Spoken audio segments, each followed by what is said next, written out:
البرنامج العام يقدم لكم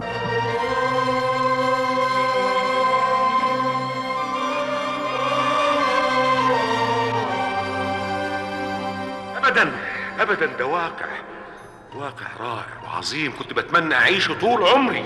محمود مرسي.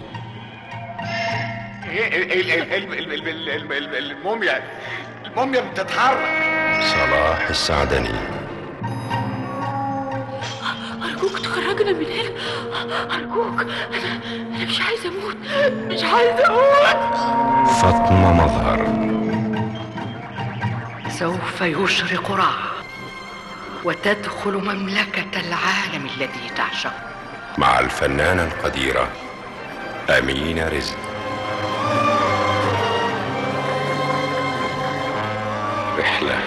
رحلة في الزمن القديم. المادة العلمية الدكتور جاب الله علي. التأليف الدرامي محمد الرفاعي. إخراج مدحت زكي.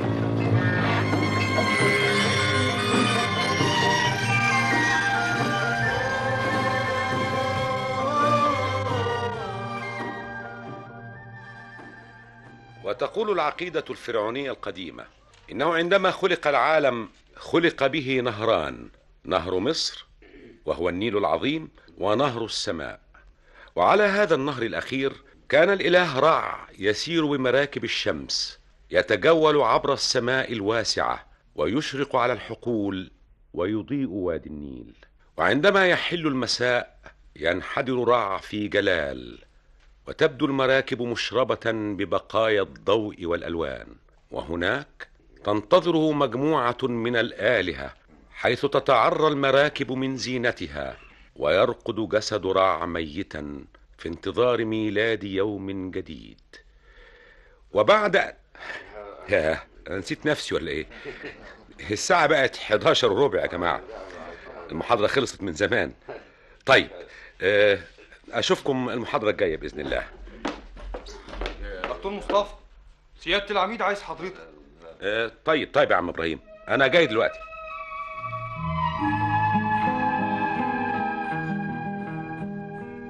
ايوه يا فندم، خير؟ في الحقيقة يا دكتور مصطفى، أنا جاتني دعوة من الجامعات الأمريكية، طلب أستاذ متخصص في الآثار عشان يلقي مجموعة من المحاضرات ويزور الجامعات لمدة 3 شهور ابتداء من الشهر اللي جاي. أنا اخترتك يا دكتور مصطفى. والله أنا متشكر جدا يا دكتور، بس في الحقيقة مش هقدر أسافر. أرجو إنك تقبل اعتذاري. ليه يا دكتور مصطفى؟ دي فرصة إنك تعرف العالم بالحضارة المصرية العظيمة. أنا آسف جدا يا فندم، بس سيادتك عارف إني في الفترة دي هكون مشغول في ترميم مراكب الشمس. كده؟ خلاص يا دكتور مصطفى، اللي تشوفه. معلش. وعلى فكرة، أنت وصلت لغاية فين في عملية الترميم؟ دي احنا بنحاول نخليها ترجع لحالتها الأولى. سيادتك عارف طبعا إن الجو والرطوبة أثرت جدا على الخشب، وبيشتغل معايا 2 من طلبة الليسانس، بس متحمسين جدا وبيفيدوني كتير قوي. حضرتك عارفهم؟ مين؟ الأنسة فاطمة والشاب اللطيف ده ما يهزرش شوية اسمه يحيى. دول تلامذتي. عموما ربنا يوفقك.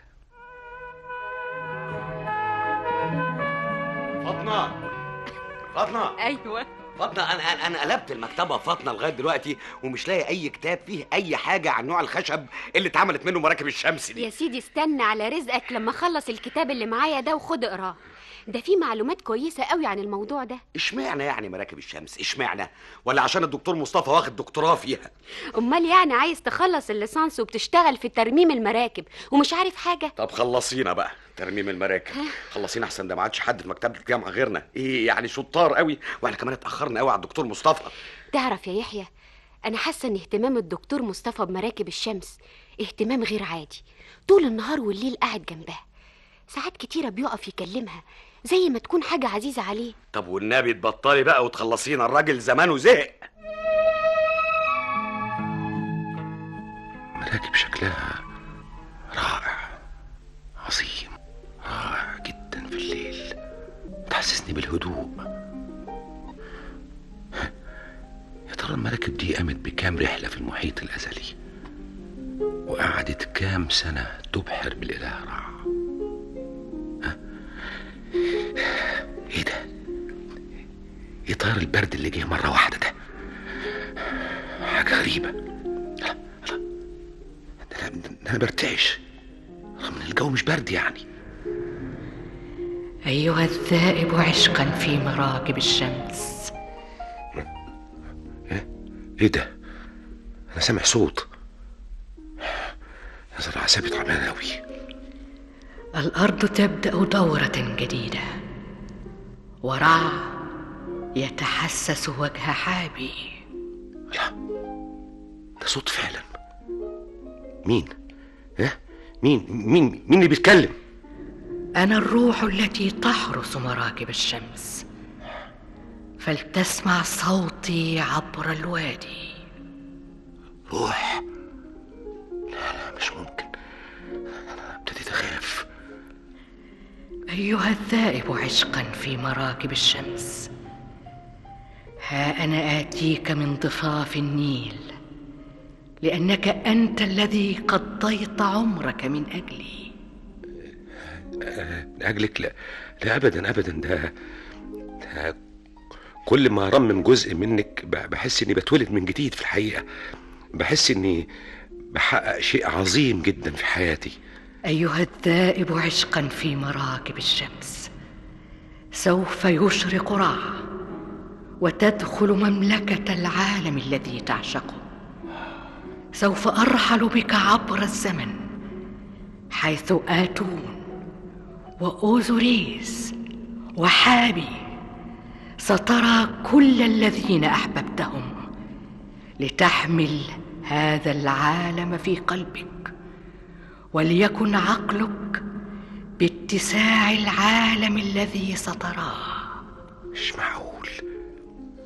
معقول رحلة في الزمن البعيد.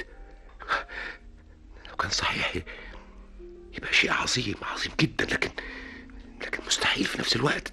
ده حلم بعيد قوي. سيصبح الحلم واقعا رائعا. ها هو العالم ينتظرك، وها هي الصلاة في المعابد القديمة ليسمح لك رع بدخول العالم العظيم.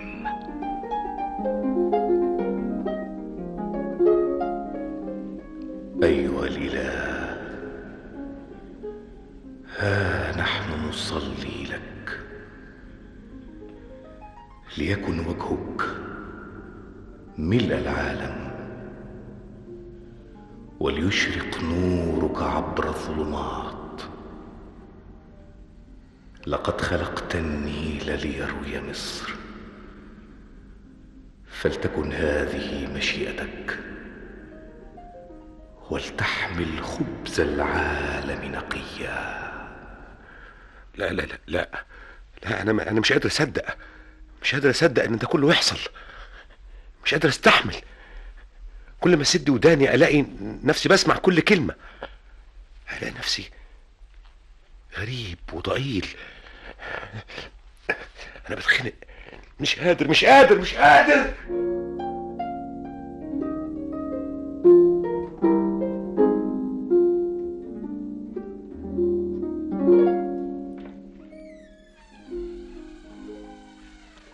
يا دكتور احنا الله على الحلاوة. قاعد انا تعب روحي في المكتبة والدكتور مريح جنب المراكب ونايم. هو نايم كده ليه؟ يا اخي اسكت. دكتور فوق يا دكتور. ها؟ مين؟ فوق. مين؟ فاطمة؟ ايه اللي حصل يا دكتور؟ ايه؟ يا ساتر، حلم رهيب وعجيب يا فاطمة. ايه؟ لكن انا كنت خايف ليه؟ مش ده العالم اللي انا كنت بتمنى اشوفه؟ نعم، بس ده عالم له رهبة غريبة بتشلني وتخليني عاجز قدامه. هو لا مؤاخذة يا دكتور، يعني حضرتك بتقول حلم ايه؟ حلم غريب قوي يا يحيى، غريب. حلمت ان مراكب الشمس كانت بتكلمني. تصور. لطيف ظريف قوي. وهتاخدني قال في رحله اشوف فيها الفراعنه. الظاهر ان حضرتك كنت تعبان قوي يا دكتور، وبتفكر في الفراعنه ليل ونهار. فلطيفه جدا وظريفه وجميله حكايه الرحله دي. بقول ايه يا دكتور، ما حضرتك تاخدني معاك انا وفاطمه وهو نتفسح برضو مع المراكب. صدقوني انا ما كنتش بحلم، كل شيء كان بيمر قدامي وشايفه زي ما انا شايفكم دلوقتي كده قدامي. حلم ايه ومراكب الشمس ايه؟ انا مش فاهمه حاجه ابدا. لتستعد الآن للرحلة الكبرى عبر الزمن. لتملأ عينيك رائحة العالم الذي تعشقه، ولتحمل في قلبك هذا العالم إلى أبد الآبدين. هو البتاع اللي كان بيعمل الابدين ده اللي احنا بنحلم احنا كمان، ولا ايه اللي حصل؟ ابدين ايه هنا؟ انا مش قادره اصدق رحله عبر الزمن ونشوف الفراعنه. لا ده مستحيل. الفراعنه اللي هم العواجيز قوي بتوع زمان، حاجه غريبه ومش مفهومه. بقول لكم ده مش حلم، كل اللي سمعتوه ده حقيقه. انا نفسي مش قادر اصدقها. سوف تبدأ الرحلة، وسيكون ذلك العالم الذي تحب بين يديك. وامتى الرحلة دي؟ انت بتكلمي ليه؟ استنى بس، امتى هنشوف العالم العظيم ده؟ سوف ينشق النهر ويعلو الزبد ويطفو آتون الحي فوق الماء. اتون؟ لا دي العمليه كبرت بقى ما دام فيها اتون. طب بقول ايه، انا هوصل بس اقول لامي جايز ما نرجعش من الحكايه دي. مفيش وقت يا يحيى، مفيش وقت. تعالى، الرحله يظهر هتبتدي دلوقتي. ها هو آتون يشرق الآن، وها هي الطقوس والبخور في قدس الأقداس. ستبدأ الآن الرحلة، رحلة في الزمن القديم.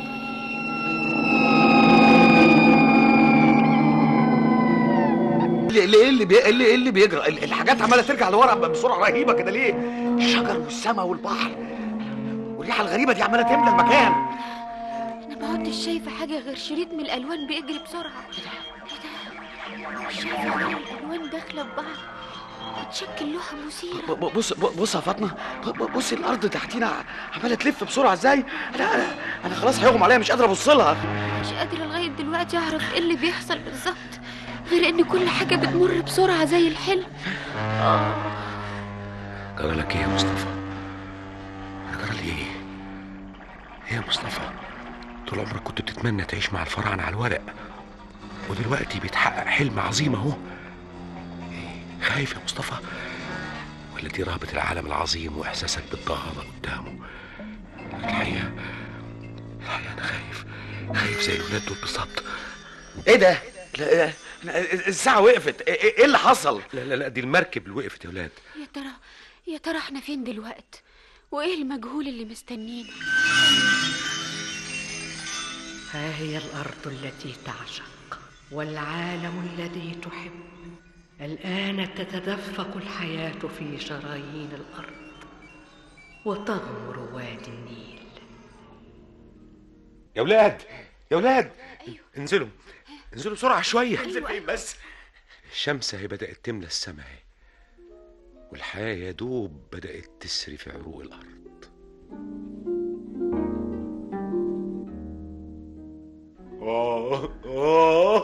انا فعلا رجلي مدغدغه.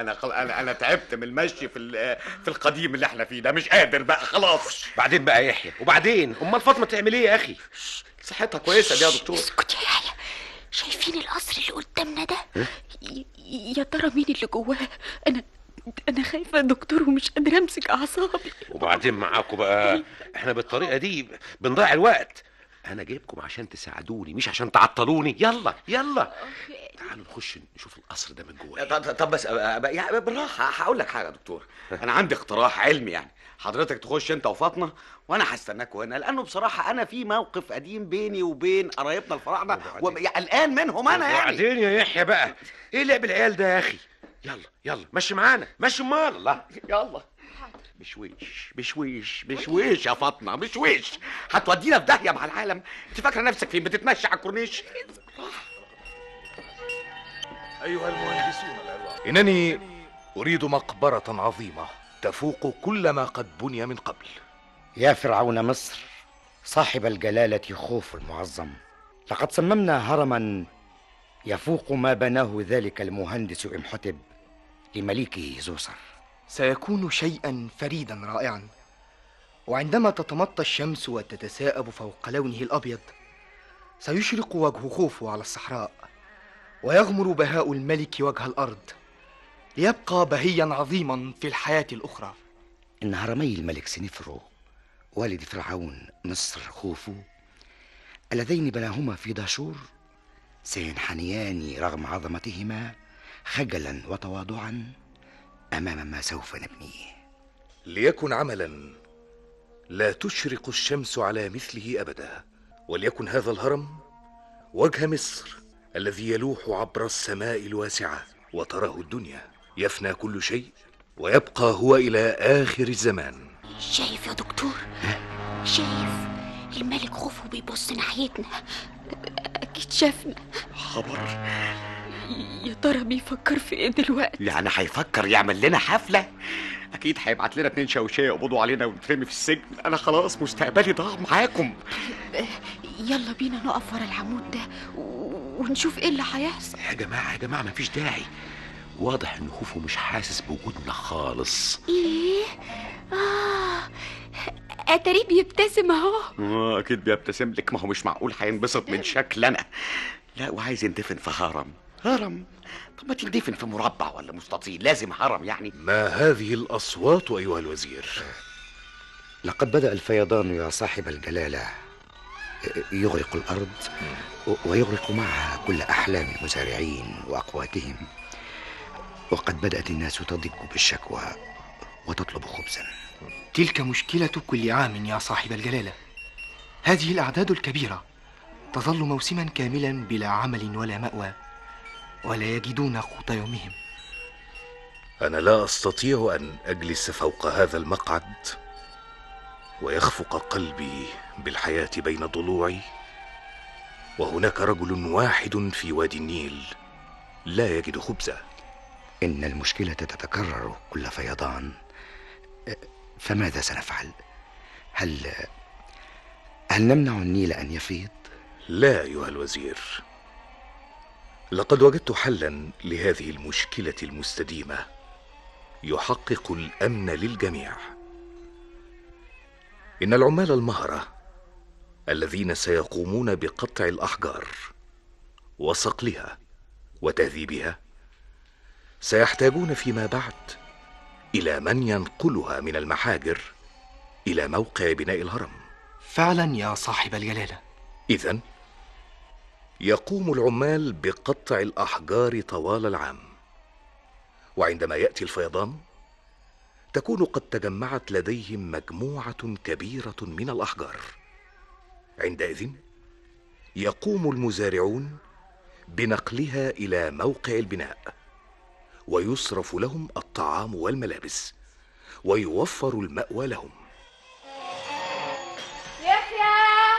يحيى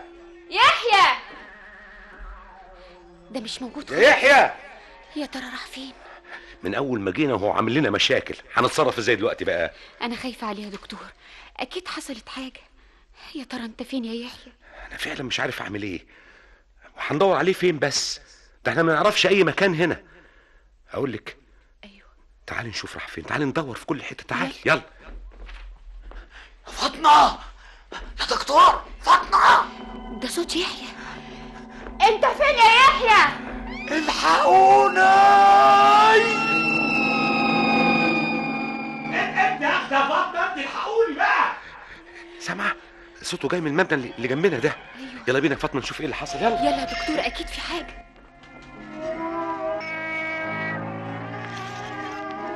ايه اللي اللي مقعدك بالشكل ده يا يحيى؟ عمال تصرخ الحقوني الحقوني، ايه اللي حصل؟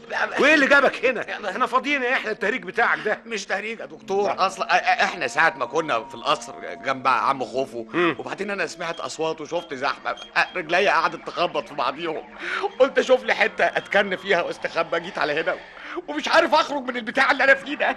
مش عارف تخرج؟ يا سلام، انت بتدلع قوي، ما الباب مفتوح قدامك اهو. طيب ما انا عارف ان الباب مفتوح، بس ما انت شايفه الناس الكتير اللي واقفين قدامه دول. يا سلام يا اخي، لازم يضربوا لك تعظيم سلام يعني ويوقفوا لك صفين عشان سيادتك تخرج؟ يا دكتور اخرج ازاي وهم واقفين بالشكل ده؟ ده انا لو هوبت ناحيه الباب هيقبضوا عليا ولا هيتحركوا من مكانه.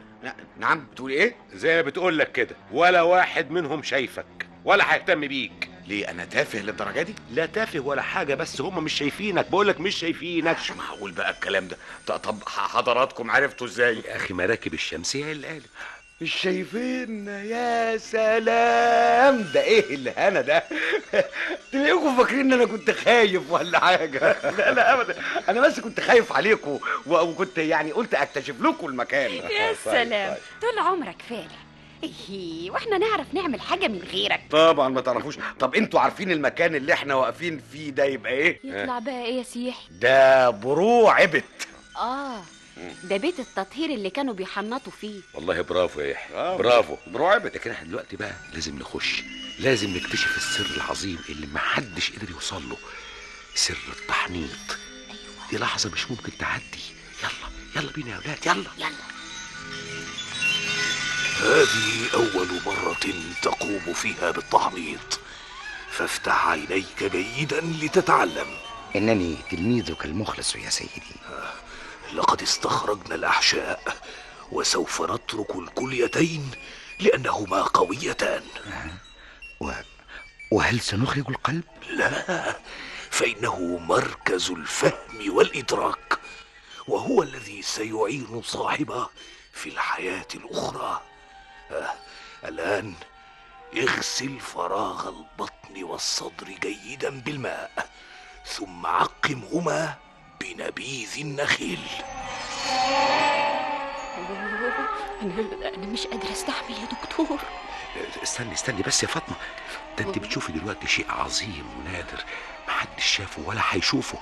انت بتعيشي لحظه مش ممكن تتكرر. الله، دول فتحوا بطن الراجل ومطلعين مصارينه. معقوله ايه اللي بيعملوه ده؟ بيحنطوا الاحشاء كل جزء لوحده في ملح النطرون، وبعدين بيعالجوها بالزيوت المعطره وبيلفوها زي ما انت شايف كده، وكل جزء بيتحط بعد كده في تابوت صغير.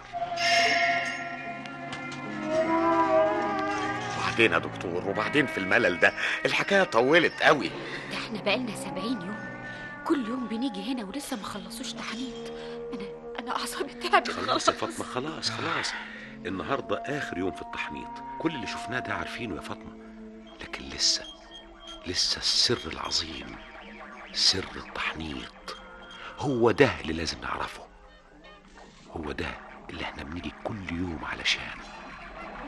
لازم نعرف السر ده، لازم.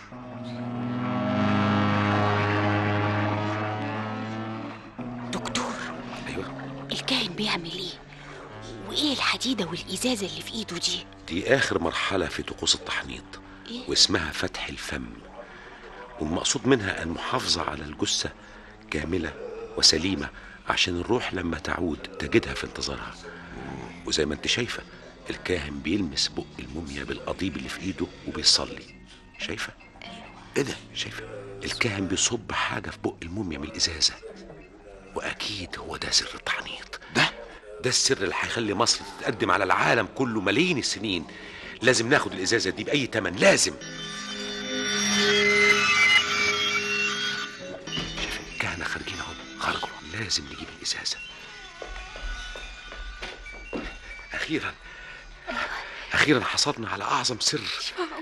الازازه الصغيره دي فيها اعظم سر في التاريخ، السر اللي ما حدش قدر يوصل له قبل كده.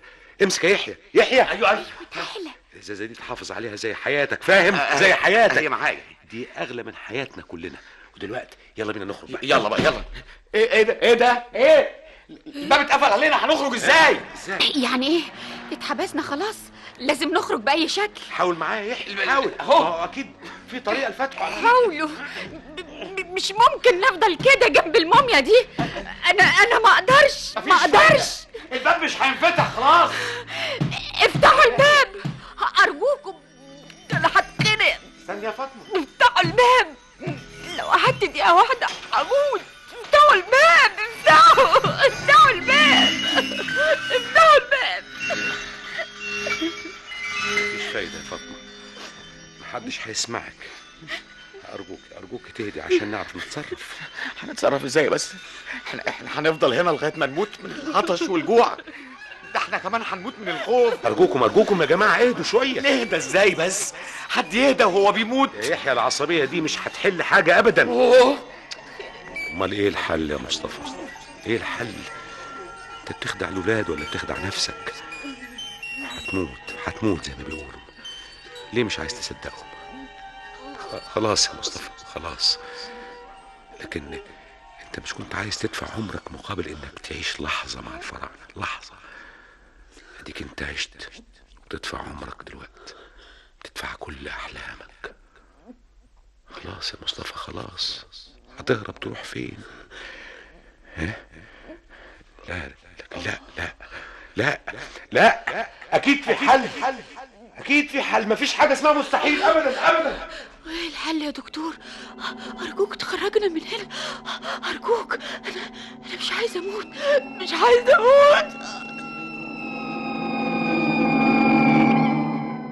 انا سامع رجلي ماشيه وبتقرب علينا. ايه؟ اكيد دي عفاريت الناس اللي حنطوهم. الدنيا ضلمه ومش شايفه حاجه غير اشباح. ايه ده؟ مين اللي بيفتح الباب؟ مين اللي جاي؟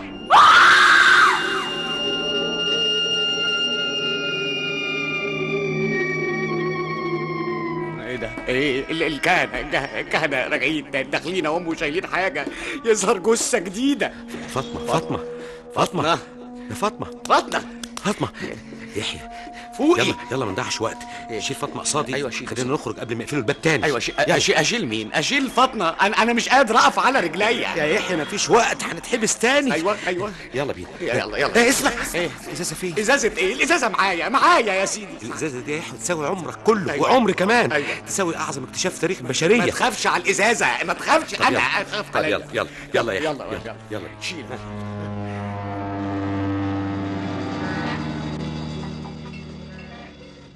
يحيى. ايوه فاطمة فين؟ قلت لها اعملي لي كوبايه شاي، زرجنت وطلعت تقعد فوق المركب تتفرج على النيل. قال طب يلا نطلع نشوفها. اتفضل سيادتك. الله، ايه يا فاطمة قاعدة لوحدك هنا ليه؟ الله، النيل شكله عظيم قوي يا دكتور. والقمر على وشه زي طبق فضة بيدخل جوه شراييني وبيحسسني بالهدوء والراحة.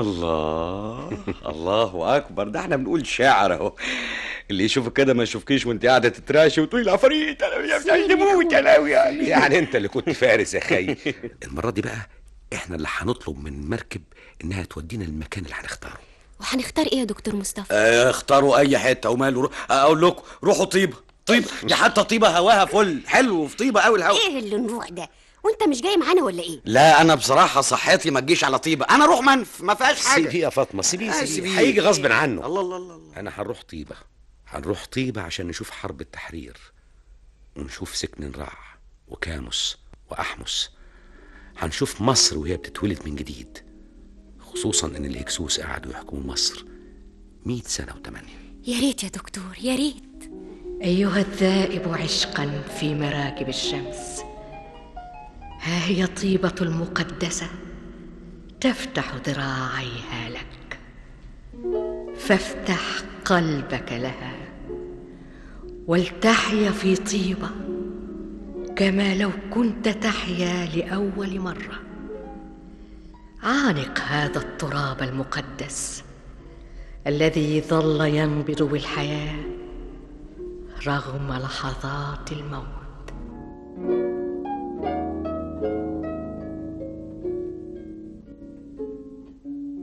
اللي قاعد ده يكونش سكن رع يا دكتور؟ ايوه يا فاطمه، هو سكن رع أول ملك في التاريخ يستشهد ويغسل بدمه أرض مصر عشان تطلع زهرة الحرية. تعرف يا فاطمة، مات وهو عنده 34 سنة.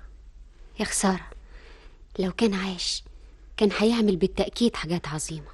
طب يلا بينا نقرب شوية عشان نعرف هما بيقولوا ايه. نقرب قوي، احنا ما بنخافش من اي حاجة. ايوه ايوه ايوه ايوه، عشان عرفت انهم مش شايفينك. ها طب تعالي بس قربي، تعالي ورايا تعالي.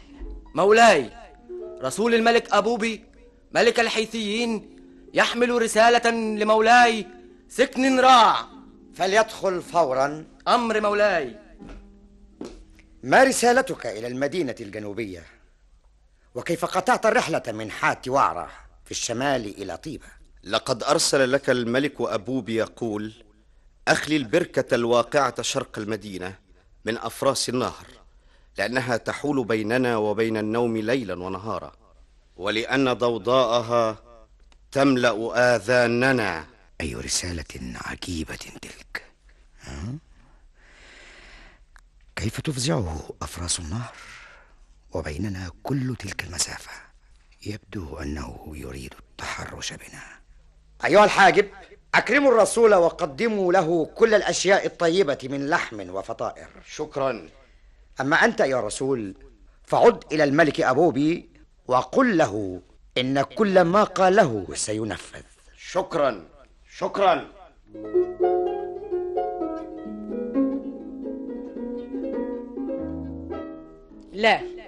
لا يا سكن راع، لو قتلت أفراس النهر فسوف تظل عيناك تنظر إلى الأرض دائما، لن تستطيع أن ترى الشمس، وسوف تسقط مصر معك. يجب أن تقول لا بأعلى صوتك لتزعجه حقا وتقف حائلا بينه وبين النوم. ولكن أيتها الأم العظيمة تيتيشيري، سيسقط رجال كثيرون فهم أقوى، وسندفع دما غاليا. إن هذا الدم هو الذي يفتح باب النهر ويروي عطش الصحراء. قل لا يا سكن راع، فإن مصر كلها بانتظار كلمتك. لا تساوم لحظة واحدة، وإلا كان دمك أنت خضاب الهكسوس. شايفين عظمة الأم المصرية تيتيشيري؟ هي اللي خلت سكن الراع أول ملك مصري يقول لا للمحتل، يقولها بأعلى صوته عشان تفضل مصر حرة، ويفضل النيل العظيم يجري في حرية من الجنوب للشمال يروي عطش الصحراء. دي بتدفع ابنها عشان يموت رغم انها عارفة ان الهكسوس اقوى منه. بدل ما يسكت يا فاطمة وتفضل راسه في الارض زي ما قالت، كان لازم يقول لا، حتى لو كانت حياته تمن للكلمة دي. أيها القادة، لقد قررت أن نحارب الهكسوس وأن تظل أفراس النهر تسبح في البركة المقدسة، فماذا ترون؟ إن ذلك هو الموت بعينه. إنهم يملكون من العجلات الحربية أضعاف ما نملك. هل نذهب للموت بإرادتنا أيها الملك؟ يكفي أننا سالمون في طيبة، ولن نخسر شيئا بقتل أفراس النهر. لكننا لو هاجمنا الهكسوس فسنخسر كل شيء. دعنا يا مولاي نستعد لهم أولا. أيها الملك، ماذا يا أمير يا صغير كاموس؟ إذا كانت عجلاتهم أكثر منا فإن في قلوبنا شجاعة وإيمانا بهذا الوطن ليس لها حدود. إن هذه الأرض إن لم ندافع عنها بدمائنا فلا نستحق أن نعيش فوقها لحظة واحدة. فلتشرق شمس الحرية من فوق دمائنا، فلنقل لا لنعيش أحرارا في أوطاننا أو نموت بشرف من أجل هذه الأرض. ماذا؟ هل يتخذ كاموس قرار الحرب وهو لم يزل صبيا في 17؟ أيها الملك، نحن بانتظار قرارك. أيها الأمير كاموس، أيها القواد، ستعيش أفراس النهر تغني في البركة المقدسة، ولتبدأ الحرب.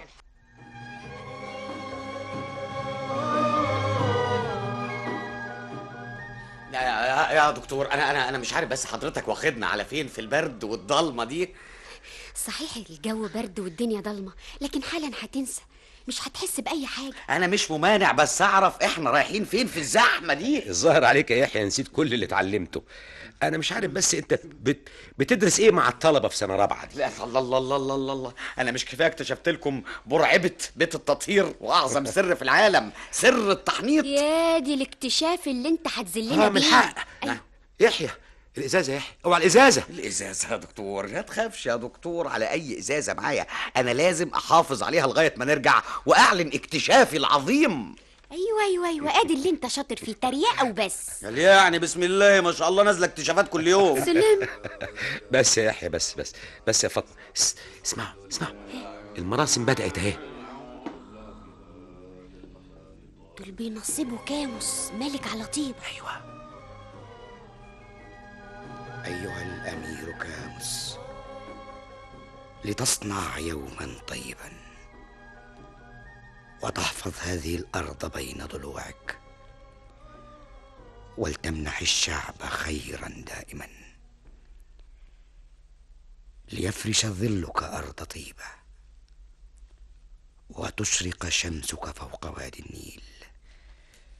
أيها الأمير، هذه مصر تنتظرك، فافتح قلبك وذراعيك واستقبل حابي. اجعل قدميك في الأرض مثل النخيل، ليحفظك الإله ولتحفظ أنت وادي النيل.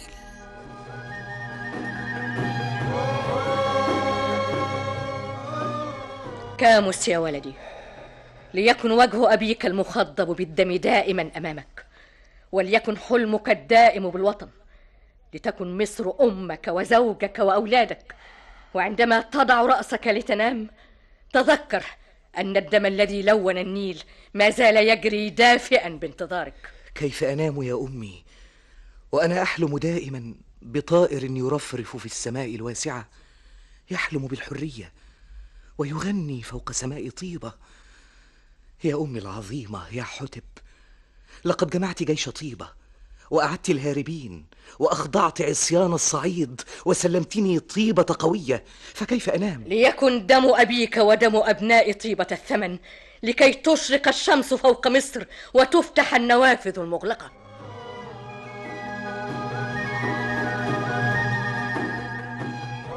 أيها القوات، أريد أن أعرف حدود قوتي، فهناك حاكم في حاتوعرة وآخر في النوبة يقتسمان أرض مصر، وأنا أجلس فوق عرش طيبة نصف ملك ونصف رجل. هي الحرب أيها القادة.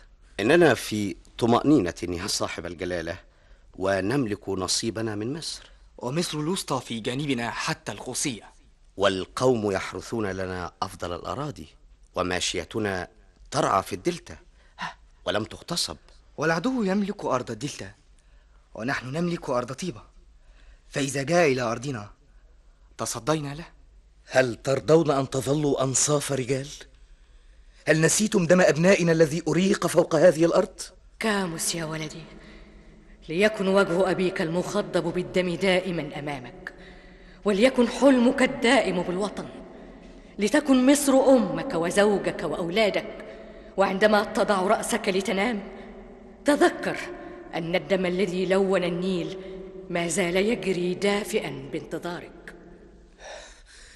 أيها القواد، إننا نعيش أغرابا في الوطن المعذب، فلتكن الحرب وليكن النصر الذي يلون وجه الصبايا بالفرح.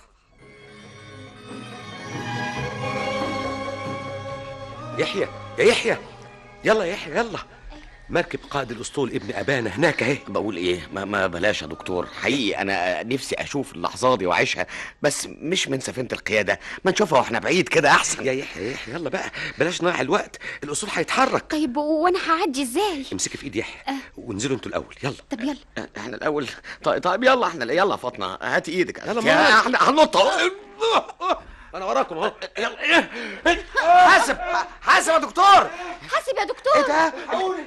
المركب بدأت تتحرك فعلا والدكتور لسه ما ركبش. يا خبر، الدكتور نزل الميه اهو. يا دكتور، ده بيحاول يحصلها. بسرعه يا دكتور، بسرعه اطلع. الحق يا يحيى. يا دكتور، الدكتور بيغرق. اطلع دكتور.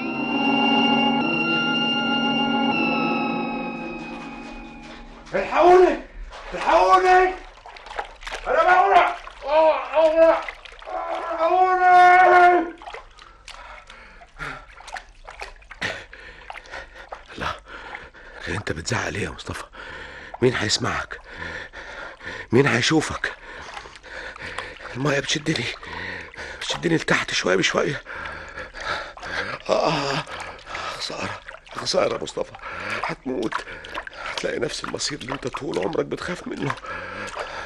هتغرق يا مصطفى، هتغرق. لا لا لا، هغرق زي عزة بالظبط. لا لا، الا الغرق. قوم يا مصطفى، قوم، حاول تعيش.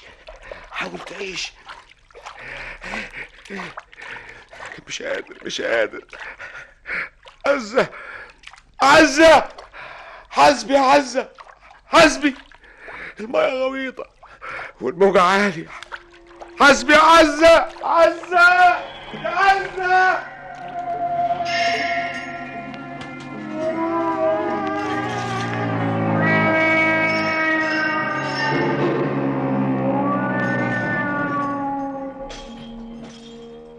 كده يا دكتور مصطفى، كده تسيبنا لوحدنا؟ هنعمل ايه من غيرك؟ هنرجع ازاي؟ خلاص انكتب علينا نعيش هنا طول العمر. خلاص يا فاطمة، بلاش التعديد ده، انت خلاص موتت الراجل. خليك عاقلة وبلاش العياط ده. انت ما شفتوش وهو بيغرق؟ شفته وهو بيغرق وعمال ينزل في المية والمركب بتبعد، كان بيغرق واحنا بنتفرج عليه.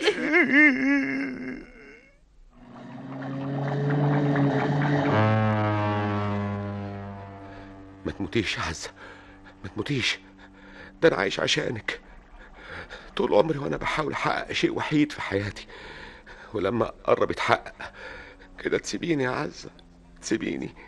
لا يا عزة، لا، حسبي المية، ما تغرقيش يا عزة، حسبي يا فاطمة. الازازة يا يحيى، الازازة. انا فين؟ ايه ده انا في مراكب الشمس. ايه اللي جابني هنا؟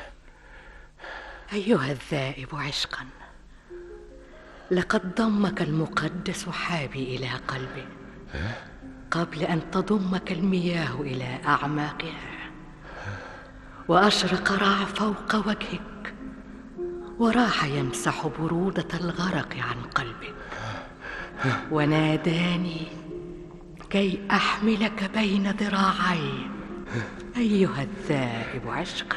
أنا متشكر أوي، يعني أنت أنقذتيني من الغرق.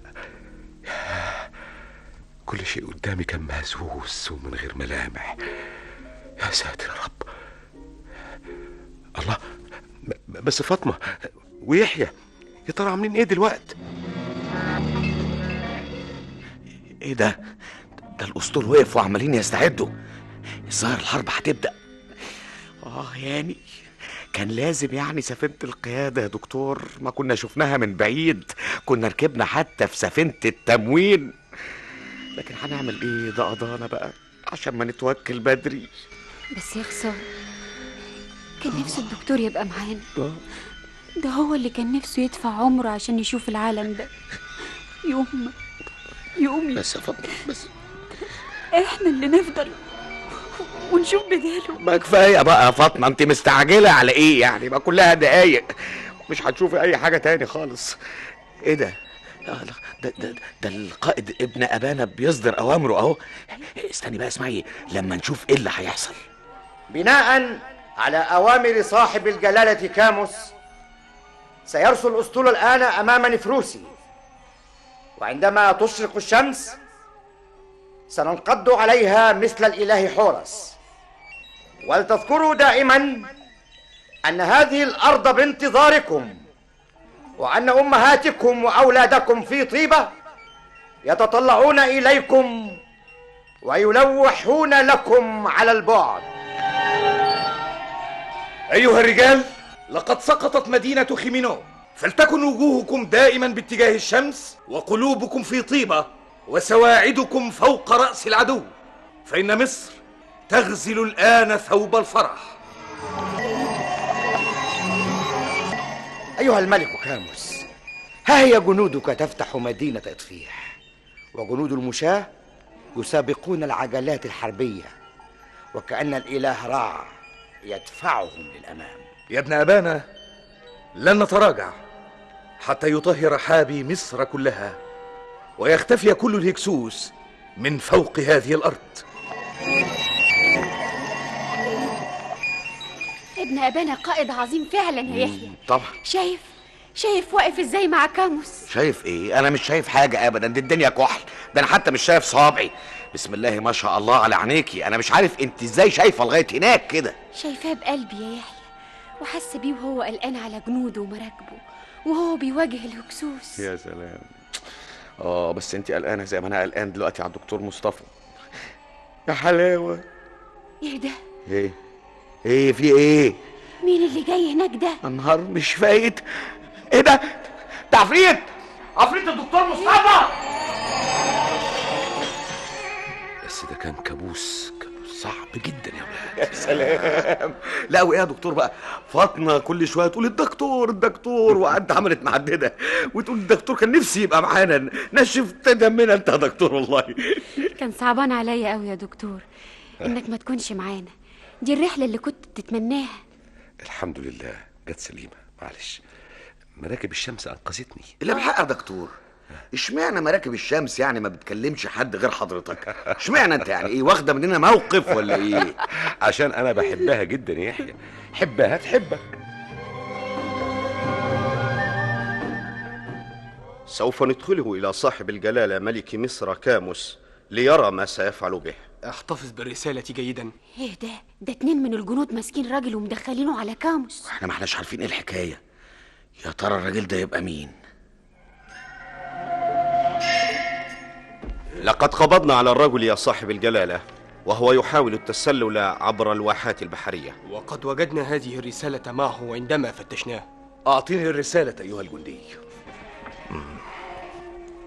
من ملك الهكسوس إلى حليفنا أمير النوبة. لقد ازداد خطر ذلك الملك كاموس وبدأ يزحف نحو العاصمة حاتوعرة، لذا نود أن تقوموا بشن هجوم خاطف وسريع على طيبة من الخلف بينما كاموس مشغول بمهاجمتنا، وبذلك نسحق جيشه وليحفظكم الإله. ياه، خطة حقيرة جدا لضرب جيش كاموس العظيم. فعلا. تصوري بقى لما كاموس يلاقي نفسه فجأة بيتهاجم من الخلف. استنوا يا ولاد. لقد فتحت هذه الرسالة أمامي طريقا جديدا، فقد عرفت الآن قيمة الواحات البحرية، ولذلك سوف أرسل فرقا من الجيش إلى هناك لتأمين ميسرة الجيش. أما أمير النوبة فسوف أعرف كيف أجعله كالشجرة اليابسة. أيها القادة، لنستعد الآن لمهاجمة حاتوعرة، ولتكن هذه بداية لكي يشرق راع فوق سماء مصر دافئا عذبا.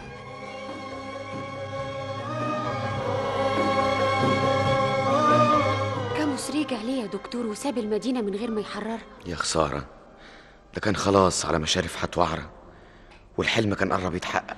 فعلا خسارة يا يحيى، كان زمانه اختصر مسافة كبيرة قوي من عذاب مصر. معلش ما تنسوش ان كاموس قعد يحارب 3 سنين والجيش تعب، فلازم يعوض خسائره ويجهز صفوفه تاني، وكمان كان لازم يقوم ببعض الإصلاحات في المناطق اللي حررها وفي طيبة كمان. عموما كفاية انه كان البطل الحقيقي لتحرير مصر، وهو اللي فتح الباب قدام أحمس عشان يكمل المشوار. طب بقى الحمد لله، الواحد بقى يستريح من الحروب بقى ووجع الدماغ ويشوف اي حاجة يعملها. على فكرة يا دكتور، يعني انا انتويت اكتب مذكرات. لا يا يحيى لا، احنا لازم نشوف الشمس وهي بتشرق على مصر كلها وبتلونها بالفرحة والبهجة. لازم نشوف احمس وهو بيحرر مصر كلها. طبعا يا دكتور، بس يعني انا بقول لحضرتك ايه، مش كفايه يعني كده؟ هو احنا جايين علشان نشوف حروب ولا ايه؟ وبعدين ما تنساش حضرتك ان الخوف والرعب اللي انا بعيشه ده مش كويس على صحتي برضه. وبعدين معاك بقى، دي اخر حرب يا يحيى ولازم نشوفها. امال احنا جايين الرحله دي ليه؟ برافو يا فاطمه. بس بيني وبينك يا فاطمه، انا شايف الدكتور اليومين دول مش طبيعي والمفروض يستريح. ايه اللي فكرك بعزة دلوقتي يا مصطفى؟ ايه اللي فكر كل العذاب ده مرة واحدة؟ انا كنت نسيت. لا ابدا انا عمري ما نسيتها لحظة واحدة. انا كنت بحاول اخدع نفسي واوهمها باني نسيت، لكن مش ممكن انساها ازاي وهي عايشة جوايا. انا وهي كنا كائن واحد بيبدأ من جديد، امل في حياة جديدة نعيشها سوا. لكن برضو كان عندي احساس غريب ان ده مش ممكن هيستمر. فاطمه. ايوه. الدكتور ماله اليومين دول؟ بيقعد لوحده كتير وسرحان. مش عارفه يا يحيى ايه اللي حصل. جايز يعني يكون تعب من الرحله. لا لا لا يا فاطمه، اكيد في حاجه الدكتور مخبيها. حاجه ايه بس يا يحيى؟ انا مش عرفني، بس اكيد في حاجه. الله، جيت يا ولاد. من بدري يا دكتور، ومستنيين مراكب الشمس تورينا احمد. والنبي يا دكتور كلمها بقى نخلص، علشان ايه نخلص من الحرب دي خالص. طب يا يحيى ما تكلمها انت، ولا لسه بتخاف منها؟ يعني بس حضرتك عارف انها ما بتكلمش حد غيرك. يظهر واخده مننا موقف رغم ان انا مش عارف احنا عملنا لها ايه. طيب يا سيدي، حاضر. ايتها الروح المقدسة، نريد ان نرى لحظة تحرير مصر. أرجوك خذينا معك لنرى المشهد العظيم. أيها الذائب عشقا في مراكب الشمس، ها هو أحمس فوق عجلته الحربية يسابق الصقر حورس، ويجتاح الدلتا، ويسقط رمحه فوق أسوار حطوعرة قويا مثل النيل، وتلفظ الأرض أعداءها. وها هي مصر تلد يوما جديدا رائعا. حطوعرة بتنهار، الهكسوس بيسقطوا واحد ورا التاني. ايوه بس استنوا. اسمعوا أحمس يا ولاد. إن نساء المدينة لن يلدن أبدا. سوف يظل الرعب يطاردهم حتى الموت، ليكن ذلك الدم العظيم الذي سال فوق هذه الأرض سيفا ينغرس في صدرهم الآن. دي أعظم لحظة عشتها في حياتي. يا سلام. قرب يا يحيى شوية، هقرب عشان نشوف كويس. نعم، أقرب فين بقى؟ ما احنا شايفين كويس اهو. أقرب ده كويس قوي ان انا واقف معاهم لغاية دلوقتي. جيش أحمس داخل المدينة، الهكسوس بيجروا في الصحراء. كل شبر في مصر هيطاردهم، كل شبر في مصر هيفضل يضيق عليهم لحد الموت. أيها الملك العظيم أحمس، لقد حررنا المدينة عن آخرها. أخيرا عشت هذا الحلم وهو يتحقق، ذلك الحلم الذي أرقنا كثيرا كل هذا العمر. يا ابن أبانا، لقد تحقق الحلم فوق هذا الدم الذي روى عطش الصحراء. لنعد الآن، إن طيبة تنتظر أن يشرق نورك من بعيد. لا يا ابن أبانا، لن نرى أبواب طيبة حتى تكون نهاية الهكسوس ويستريح الدم المعذب.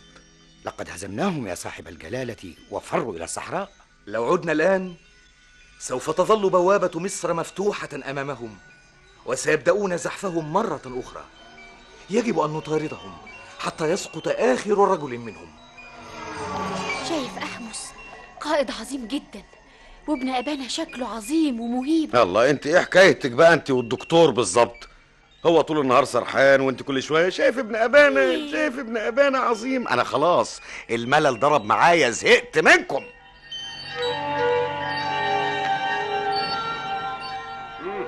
تعمل ايه عندك يا يحيى؟ بكتب مذكراتي. ايه بتضحكي انت على ايه انت؟ انت هتكتب مذكراتك؟ ده انت كنت خايف وبتترعش. مالكيش دعوه انت خالص، ولا خايف ولا بتاع. مش وقته بقى يا ولاد دلوقتي. يلا بينا بسرعه. يلا على فين؟ مش الحرب خلصت الحمد لله؟ ايوه يا يحيى خلصت، بس احنا دلوقتي هنشوف مشهد ما يقلش عظمه عن المعركه نفسها. هنشوف أحمس وهو راجع وبيهدي النصر العظيم لجدته تيتي شيري. أحمس اللي كان عنده 15 سنة لما ابتدى حرب التحرير راجع بعد 4 سنين سايب كل الناس حتى زوجته نفرتاري وبيركع قدام جدته العظيمة تيتي شيري.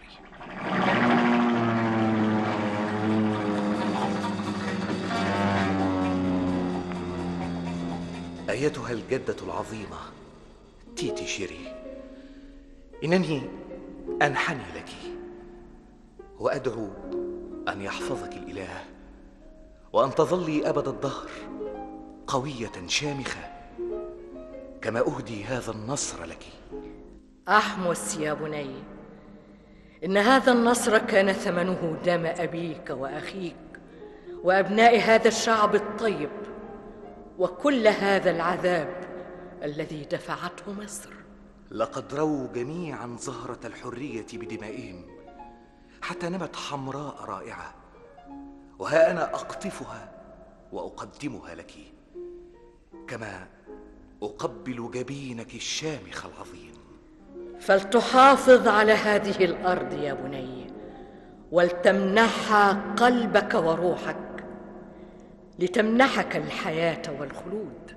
لقد دفعنا هذا الدم الغالي من أجل أن تظل الأرض تخفق بالحياة إلى الأبد. هذه الأرض يا بني ستظل إلى أبد الآبدين تضم هذا الشعب وتمنحه الدفء والأمان.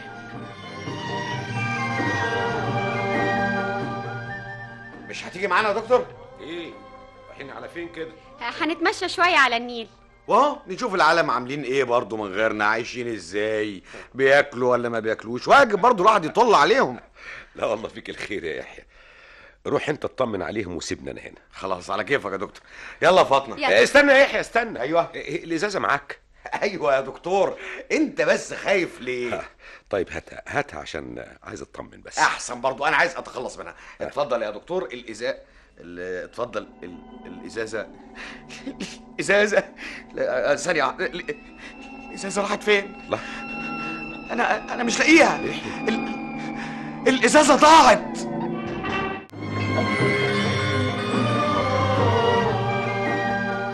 الازازه فين؟ الازازه يا يحيى مش كانت اغلى حاجه طلعت بيها من هنا؟ كانت هتفتح ابواب كتيره قدام العلم، كانت مفتاح اعظم سر في الدنيا، تقوم تضيعها يا اخي. الازازه كانت معايا يا دكتور بس مش عارف راحت فين. ده انا حتى مش قادر افتكر اخر مره شفتها كان امتى. دور عليها كويس يا يحيى. هتروح فين يعني؟ اكيد نسيت وشلتها في حته تانية يا اخي. ادور عليها فين بس؟ ده انا قلبت المركب حته حته كده يا يحيى كده. كل الحلم ده تقتله في ثانيه، لكن انا كنت حاسس من الاول، كنت حاسس وعارف انك لازم هتضيعها لازم. طيب مش ممكن نرجع تاني بمراكب الشمس ونجيب ازازه غيرها يا دكتور؟ ايه بتقولي يا فاطمه؟ تفتكري نقدر نرجع تاني؟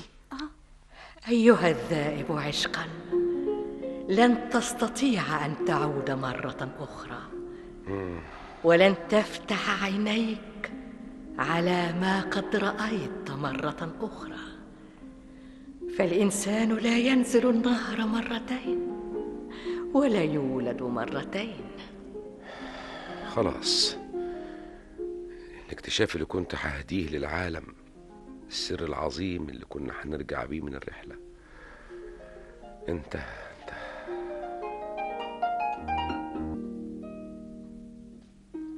كل شيء بينتهي في لحظة. ايوه، طول عمرك يا مصطفى بتحاول تحقق حاجة في حياتك، كل ما تقرب خطوة تكبر الحواجز وتسد الشمس والضوء عنك وما تشوفش أي حاجة. بتحاول دايما تتلمس طريقك للشيء، حتى عزة في لحظة ضئيلة خطفها منك البحر، خطف معاها كل سنين عمرك وأحلامك يا مصطفى. انت دكتور عظيم يا مصطفى، مش لازم تيأس أبدا. مفيش حاجة اسمها مستحيل، لازم تحقق كل أحلامك، لازم يا مصطفى. كل حاجة ما بلهاش معنى وانت مش معايا يا عزة، كل حاجة بقت تافهة ومملة. الله، ده يحيى جاي جري اهو. يا ترى ايه اللي حصل؟ يا دكتور اي الحق يا دكتور. الناس ماليه الشوارع وعماله تهتف اخت دي بانها مظاهره كبيره قوي يا جدعان. شوفوا لنا حته نستخبى فيها العساكر يجوا يهرونا. هو احنا بالمناسبه خدنا حاجه في الكليه عن اخت ده الملك اخت ولا ايه ده؟ خدنا؟ ما انتش فالح في حاجه ابدا. لو كنت بتذاكر قد ما بتهرج كده كنت بقيت دكتور عظيم. يعني اسم الله انت اللي شاطره قوي. طب الملك اخت ده بقى يطلع ايه؟ يا دكتور يحيى، اخت ده مش ملك، دي كلمة معناها فصل الفيضان. فيضان؟ الفيضان. ايوه. انت مش عارف يا يحيى ان التقويم في مصر القديمه قبل توحيد البلاد على ايد الملك مينا كان بيعتمد اساسا على التقويم القمري زي كل بلاد العالم؟ عارف طبعا.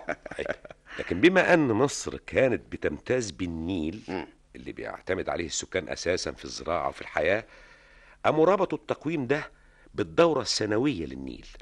وبالتالي قسموا السنة إلى 3 فصول. الأول أخت يعني الفيضان. أيوة. والتاني برت يعني خروج النبات من الأرض. والتالت شمو يعني التحاريق. طب أنا عندي رأي بقى، ما دام دخلنا في حكاية التحريق والبتاع دي نبعد عن المنطقة دي خالص. أنا اكتشفت لكم مكان حلو جدا. فعلا مكان لطيف جدا وهادي. وأعمدة المعبد عالية قوي وبتحسسني بالعظمة وهي طالعة للسماء. يا سلام. تعرف يا فاطمة انت رقيقة قوي وحساسة مش زي الواد المهرج ده. بصوا شايفين الراجل اللي قاعد هناك ده؟ باين انه حساس راخر كده، قاعد كده لوحده وعمال يبص للسماء. أيوة فعلا، ده قاعد من مدة طويلة. أهو ده أكيد شاعر زيك وقاعد بقى يتأمل في الطبيعة. فهمت بقى. ايه فهمت ايه؟ ده قاعد مستني حبيبته اهي. بص ده هناك اهي، شايفين؟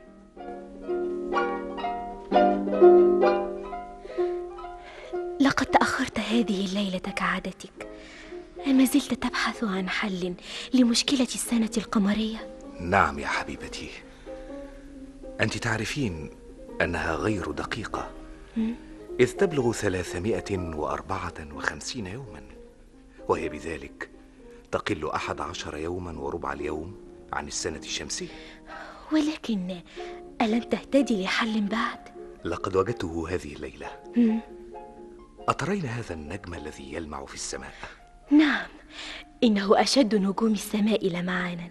لقد لاحظت يا حبيبتي أن هذا النجم يظهر في الأفق الشرقي بعد فترة اختفاء تناهز 70 يوما، ولفترة قصيرة جدا قبيل شروق الشمس مباشرة. ولاحظت أن طلوع الشمس لهذا النجم يسبق الفيضان، لذلك سميته جالب الفيضان. ولما كان التقويم مرتبطا بفيضان النيل، فإن ظهور هذا النجم هو عيد بداية العام الجديد، وسأذهب إلى الملك لأخبره بذلك. يخص عليك راجل، حد يقعد قاعدة شاعرية زي دي ومع بنت زي القمر كده ويقعد يقول الفيضان والتقويم؟ لا يا يحيى، دي كانت أهم حاجة في حياة المصري القديم، الفيضان والتقويم. طب بينا وراه على الملك.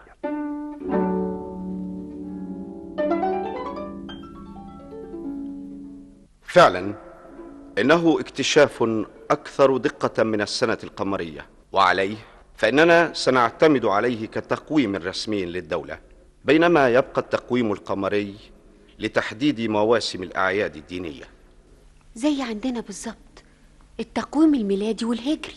وبذلك يا مولاي تصبح السنة المصرية 365 يوما موزعة على 12 شهرا، كل شهر 30 يوما، ويضاف إليها أيام النسيء 5. النسيء، على فكرة أنا قريت حدوتة فل عن أيام النسيء دي. بتقول إيه بقى؟ بيقولك إن الإله رع لعن إلهة السماء نوت، علشان كان ليها علاقة بإله الأرض جب، فحرمها من إنها تولد في أي شهر من الشهور. فقام الإله جحوتي اللي هو رب التقويم والحساب راح خلق لها بقى أيام النسيء دي تولد فيهم براحتها، فولدت أوزوريس وإيزيس وست ونفتيس. اول مره تقول حاجه مفيده. شفت بقى؟ لا بقى، ده انا من حقي ان انا ارقيك عشان ما تتحسدش. شفتوا الحلاوه اللي انا فيها؟ بس مش هو ده التقويم اللي موجود لغايه دلوقتي يا دكتور عندنا. ايوه يا يحيى، ما هي السنه المصريه كانت بتساوي 365 يوم، مش 365 يوم وربع. وبالتالي كانت بتسبق السنه الشمسيه بيوم كل 4 سنين، وشهر كل 120 سنه. وما تتفقش بداية السنة الفرعونية والسنة الشمسية إلا كل 1460 سنة. يا سلام. لغاية ما جه يوليوس قيصر وألغى التقويم الروماني القمري، وطلب من فلكي مصري يصلح التقويم، فأضاف يوم إلى السنة كل 4 سنين اللي هي السنة الكبيسة. السنة الكبيسة والتقويم القمري. لا خلاص، أنا اكتشفت الحكاية. احنا أول ما نرجع إن شاء الله، ده إذا رجعنا، هحول على كلية الزراعة. أنا مش نافع معاكم يا أخوانا.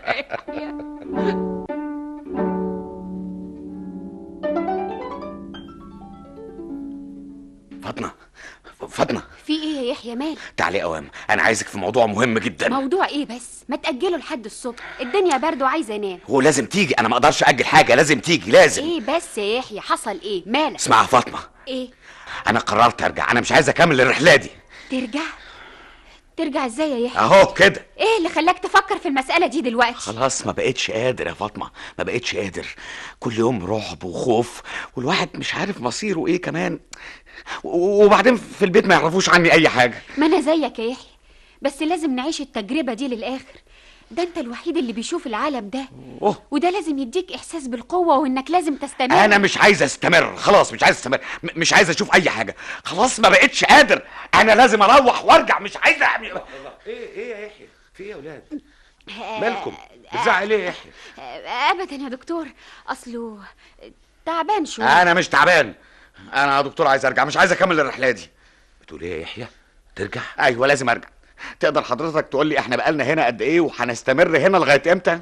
هي مش عارف يا يحيى، لكن احنا لازم نستمر، لازم نكمل التجربه للاخر.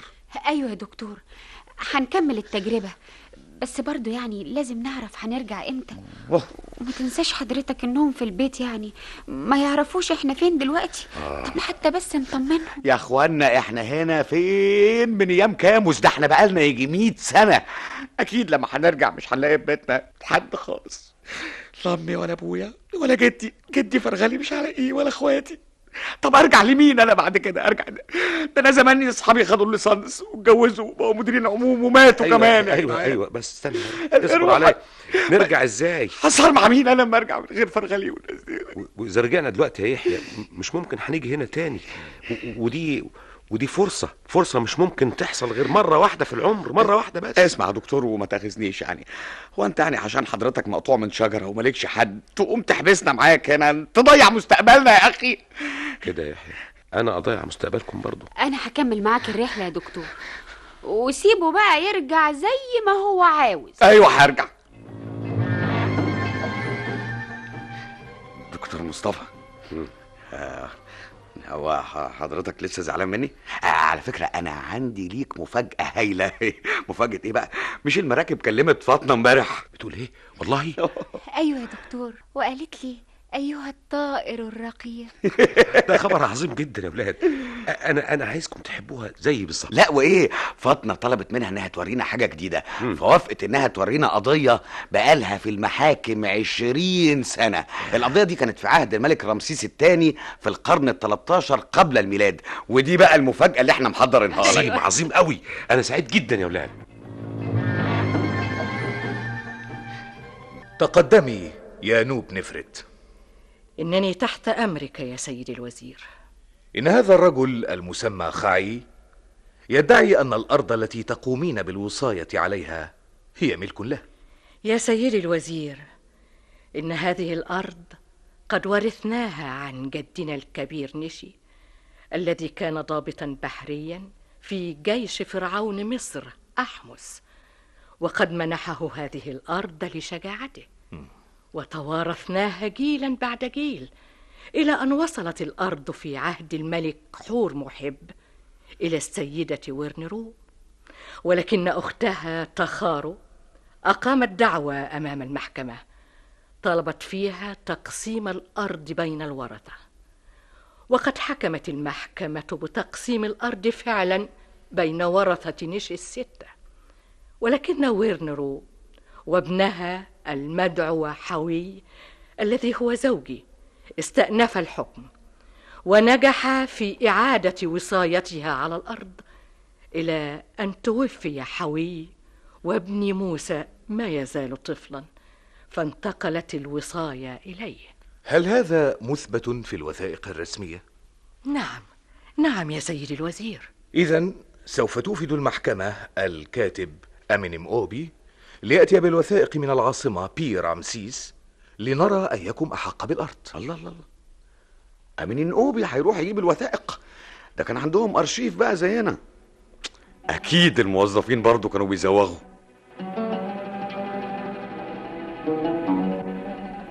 أيها الكاتب أمينيم أوبي، إنني أريد أن أحصل على هذه الأرض بأية وسيلة وسوف أعطيك ذهبا كثيرا. ولكن كيف ذلك يا خعي؟ حاول أن تتلاعب في الوثائق. لا. صبرا. تستطيع مثلا أن تمسح اسم السيد، ولا تنسى أن الذهب ينتظرك. سأفعل ذلك، ولكن أعطني شيئا في البداية. حسنا، خذ هذه إلى أن تعود.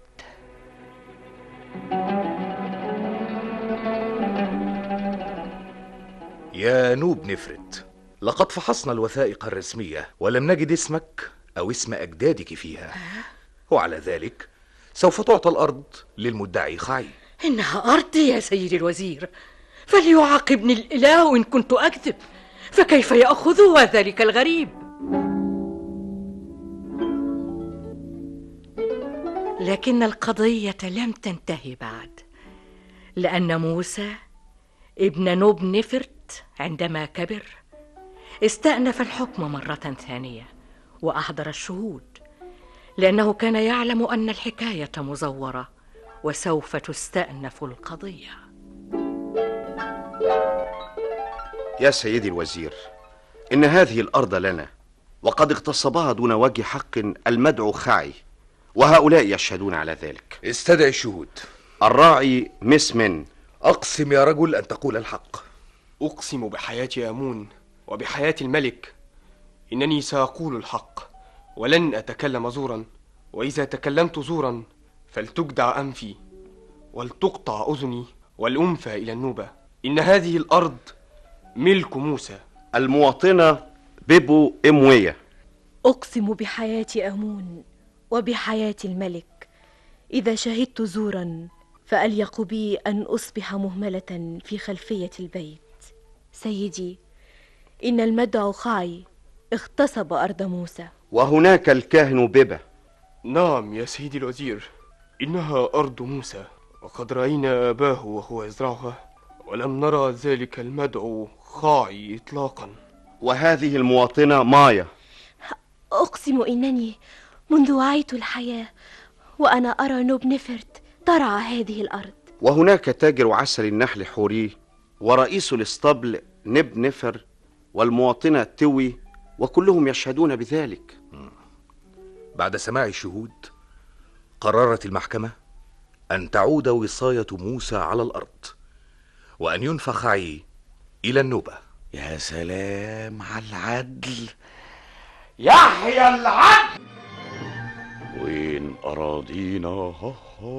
في ايه بقى الملل اللي أنا فيه ده؟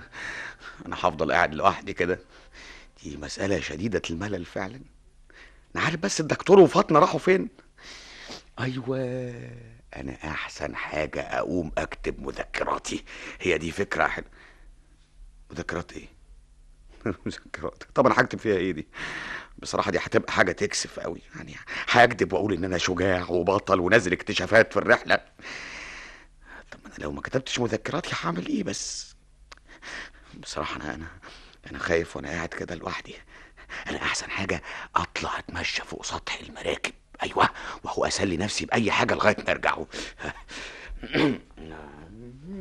فين اراضينا؟ فين أراضينا؟ وبعدين بقى يحيى، انا هفضل ماشي كده. ايه ده؟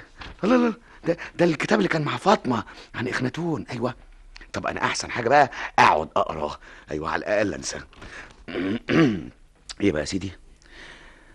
انت تطلع ببهاء في افق السماء يا آتون الحي، يا بداية الحياة. عندما تبزغ في الأفق الشرقي تملأ كل البلاد بجمالك. أنت جميل وعظيم، متلألئ وعال فوق كل بلد. الله، ده كلام جميل قوي. الفراعنة دول فعلا كانوا ناس عظام. أنا سعيد جدا إني بعيش أعظم وأندر تجربة في الوجود.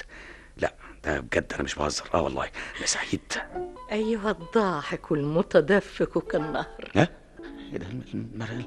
بسم الله الرحمن الرحيم. المراكب بتكلم مين؟ حاجة عجيبة قوي. طب الدكتور وفاطمة مش هنا، تبقى بتكلم مين؟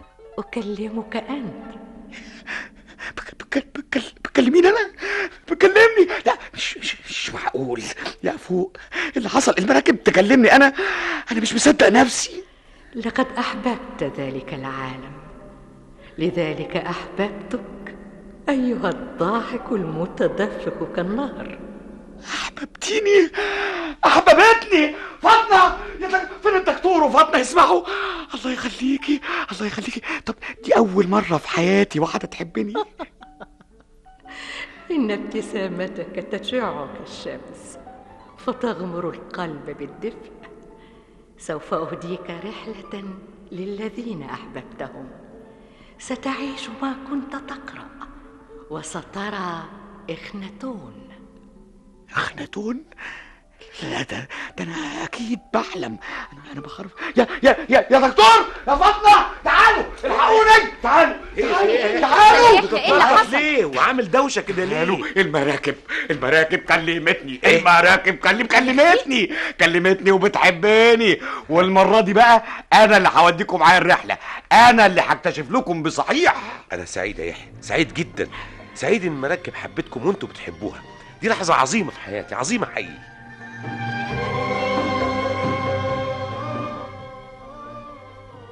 أما زلت مشغولا يا إخناتون بإقامة المعابد للإله آتون؟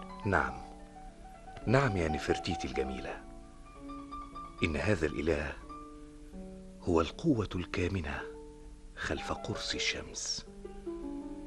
إله واحد يحرك هذا العالم، وتمتد أشعته على هيئة أيدي لتهب الحياة للأرض وما عليها. لكن كهنة الإله آمون لن يسكتوا على ذلك، فأنت قد سلبت منهم ذلك النفوذ والثراء الواسع اللذين يتمتعون بهما. لن أبالي بذلك أيتها الجميلة، فآتون الحي هو الذي خلق الحياة فوق الأرض، هو الذي يمدني بالقوة، هو ملك الآلهة والسيد الكون، وسوف أشيد له المعابد في منف وأونو وإهناسيا. لكن لتضع أمام عينيك سطوة ونفوذ كهنة آمون.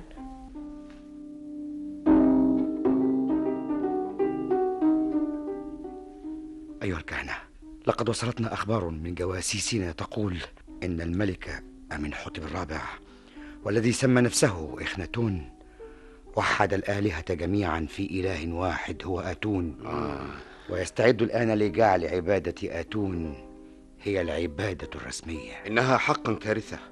لو صح ذلك فسوف نصبح ضعفاء وتسقط هيبتنا، نحن الذين أصبحنا نتحكم في تنصيب وعزل الملوك. إنها أخبار صحيحة، ولكن يجب أن نتدبر الأمر جيدا. فقد اختار مكانا بعيدا عنا سوف يجعله مقرا لحكومته، واسماه أخناتون. أي أفق آتون. هل يعتقد بذلك أنه يفلت من أيدينا؟ لا وحق أمون، لن تشرق الشمس عليه طويلا. إخناتون كان عنده شفافية دينية مرهفة قوي يا دكتور. طبعا يا فاطمة طبعا، شفافية وصلت لدرجة انه فكر واهتدى الى التوحيد، وقال ان فيه اله واحد بيحكم العالم كله، ورفض ان كل بلد يكون لها اله. ايه عجبكم اكتشافي ورحلتي العظيمه دي؟ ايوه. على العموم انا هطلب لكم دلوقتي من المراكب انها تودينا نشوف بقيه الحكايه. ايوه يا سيدي، ما انتوا بقيتوا اصحاب خلاص. ثانيه واحده بس. يا امي العظيمه، يا مراكب الشمس، عايزين نشوف بقيه الحكايه ونكمل الرحله. ليكن ما شئت أيها الضاحك المتدفق كالنهر، سترى كل هذا العالم طالما أحببته. أيها الإله الأوحد الذي لا شبيه له، ما أعظم أعمالك التي عملتها. لقد خلقت الدنيا كما شئت. عندما كنت وحدك خلقت الناس والماشية والوحوش الضارية وكل ما على الأرض يسعى على قدمي وكل ما يرتفع في السماء. هل انتهيت من صلاتك يا إخناتون؟ نعم يا أمي العزيزة. ها أنا أزور مدينة أخت أتون في العام 12 من حكمك، وأراك قد انغمست في دعوتك الجديدة وأهملت شؤون البلاد، مما دعا المدن السورية والفلسطينية للتمرد علينا، وانتشرت الفتن والقلاقل داخل مصر. إنني قائم على عبادة الإله الأوحد أتون. ولكن يا ولدي، لقد ضاعت معظم أجزاء الإمبراطورية. وماذا ترين يا أمي؟ يجب أن تهادن كهنة آمون وتخفف من غلوائك. حسنا يا أمي، سوف أرسل أخي وشريكي في الحكم سمنخ كارع إلى طيبة ليسترضيهم، أما أخي توت عنخ آتون فسيظل معي. حسن ما تفعل يا إخناتون. وبعد كده ايه اللي حصل يا يحيى؟ ايه اللي حصل؟ ايه يعني؟ انا كنت ما شاء الله قوي في التعليم، انا عرفني؟ ما تسأل الدكتور. مش انت اللي جبتنا الرحله دي والمفروض انك تعرف. بعد كده يا فاطمة ايوه اختفت نفرتيتي. بعضهم بيقول انها ماتت، وبعضهم بيقول انها اختلفت مع إخناتون عشان سياسة المهادنة اللي اتبعها مع كهنة آمون. لكن المعروف ان الامور في الداخل صارت من سيء الى اسوء، وعشان دعوة التوحيد كانت مرتبطة بإخناتون. بعد ما مات على طول انتهت الدعوة، وهجر خلفاء مدينة أخت أتون ورجعوا تاني لطيبة ولعبادة الإله آمون. اهو الدكتور اهو قال لك اهو، ما بتبطليش أسئلة أبدا انت. مش أحسن ما أقعد سألته، بس إخناتون كان عظيم قوي يا دكتور. تصور إن لغاية دلوقتي لسه حافظة النشيد بتاعه. لقد خلقت السماء البعيدة لتشرق منها، وحتى ترى كل ما صنعت، وذلك عندما كنت وحيدا. تشرق في صورتك كآتون الحي، لامعا مضيئا في مجيئك ورواحك، وسواء أكانت مدنا أو بلادا أو حقولا، طريقا أو نهرا، فإن كل عين تراك فوقها مشرقا، لأنك آتون شمس النهار على الأرض.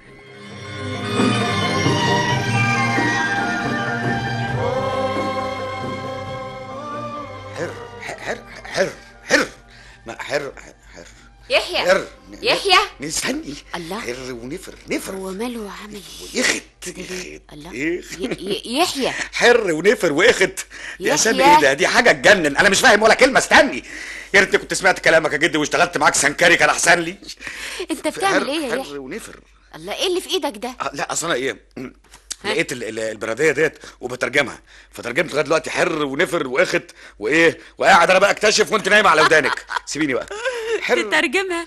ايه اللي حصل في الدنيا؟ خلاص يعني خلاص مفيش حد في الدنيا غيرك. الله الله الله الله الله الله. بقول لك ايه، حبه بقى، حبه الله يخليك، احسن انا بتشائم يعني. لا حبه، خلينا نخلص من البرديه دي. اقول لك حاجه، روحي اتمشي او اعملي لك اي حاجه بعيد عني. طب والنبي تقولي البردية دي بتقول ايه؟ بتقول حر يعني ما انا طب مش هما اخلصها؟ انا فين بقى؟ ما بقاليش ساعتين ماسكها. انا عارف الفراعنه دول نازلين رسم سمك وعصافير ومربعات، مش كانوا كتبوا حاجه مفهومه؟ طب قوم نشوف الدكتور وهو يترجمها. يلا الله ايه ترجمها دي؟ الله انا ما بفهمش يعني ولا ايه؟ مش قصدي يا دكتور يحيى. ايوه تعالى بس. يلا تعالى اتفضل. تصور يا دكتور، يحيى لقى بردية وقعد يترجمها. ايه يترجمها؟ ده لو عرف يقراها يبقى عظيم جدا. على فكره انتوا واخدين عني فكره وحشه قوي.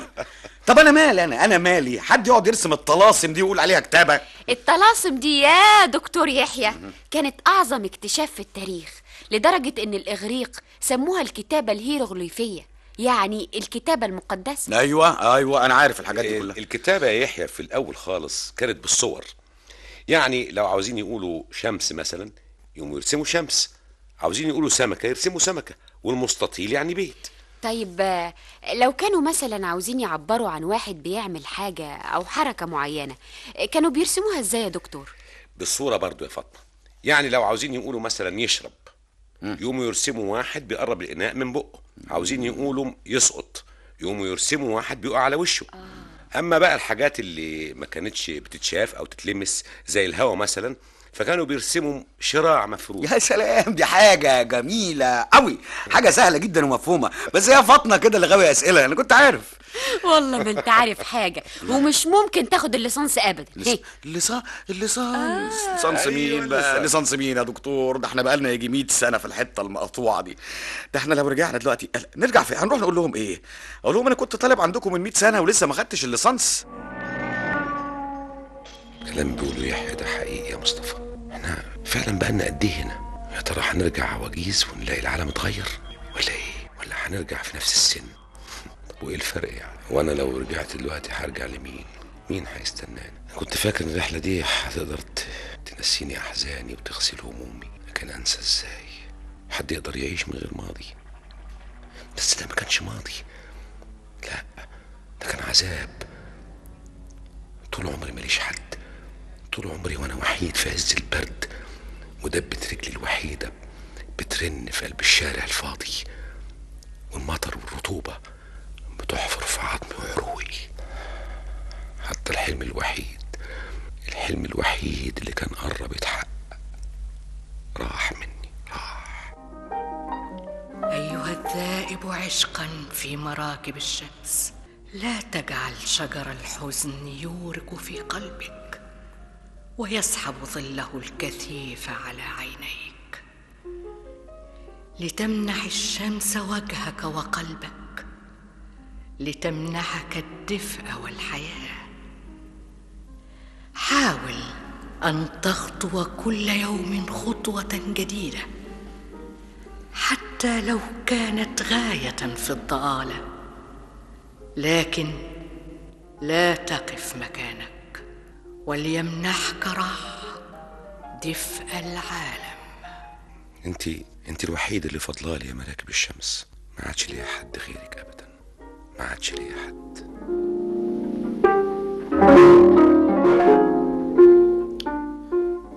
فاطمة، على فكرة الدكتور اليومين دول أحواله مش عجباني أبدا.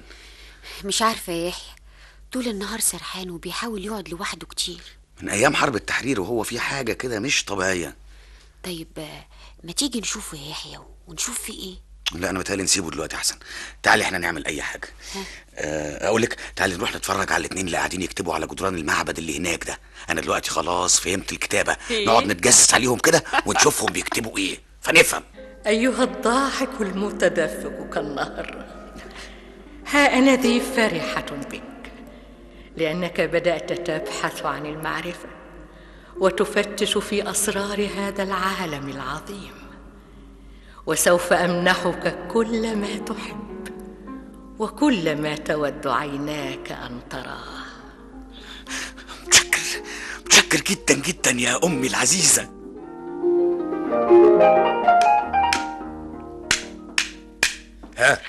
هل انتهيت من الكتابة؟ لم تعد غير أسطر قليلة وتنتهي.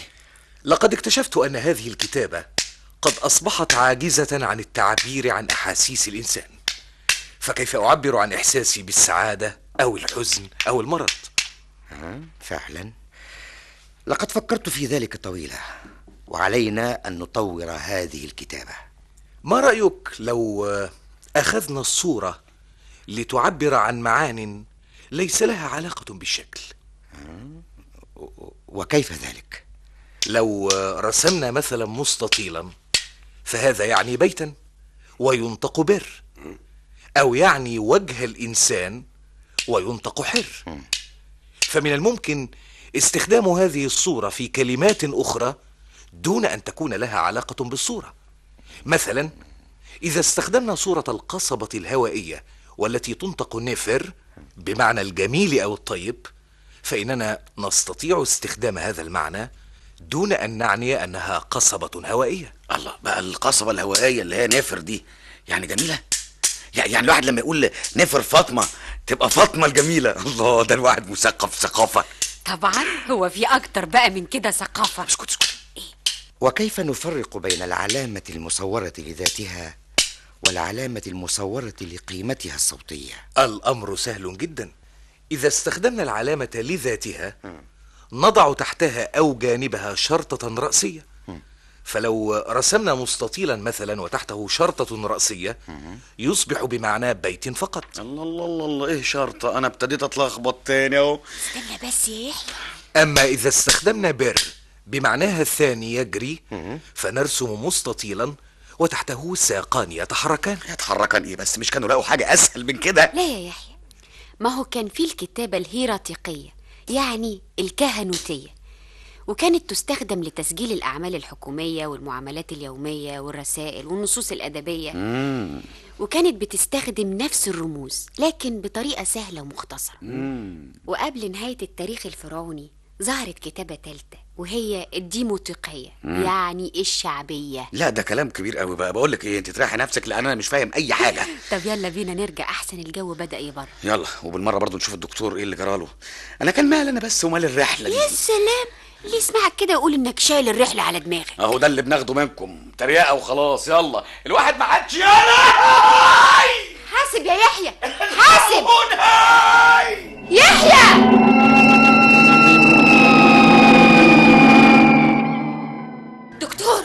دكتور ايه؟ الحق يا دكتور. مالك يا فاطمه؟ مالك؟ ايه اللي حصل؟ يحيى يا دكتور. ماله يا فاطمه؟ في ايه؟ بيموت إيه؟ يا دكتور. طب اهدي بس يا فاطمه عشان اقدر اعرف ايه اللي نعمله. وقع في بير المعبد واحنا ماشيين. طب هو فين يا فاطمه؟ تعالي وريني سكته.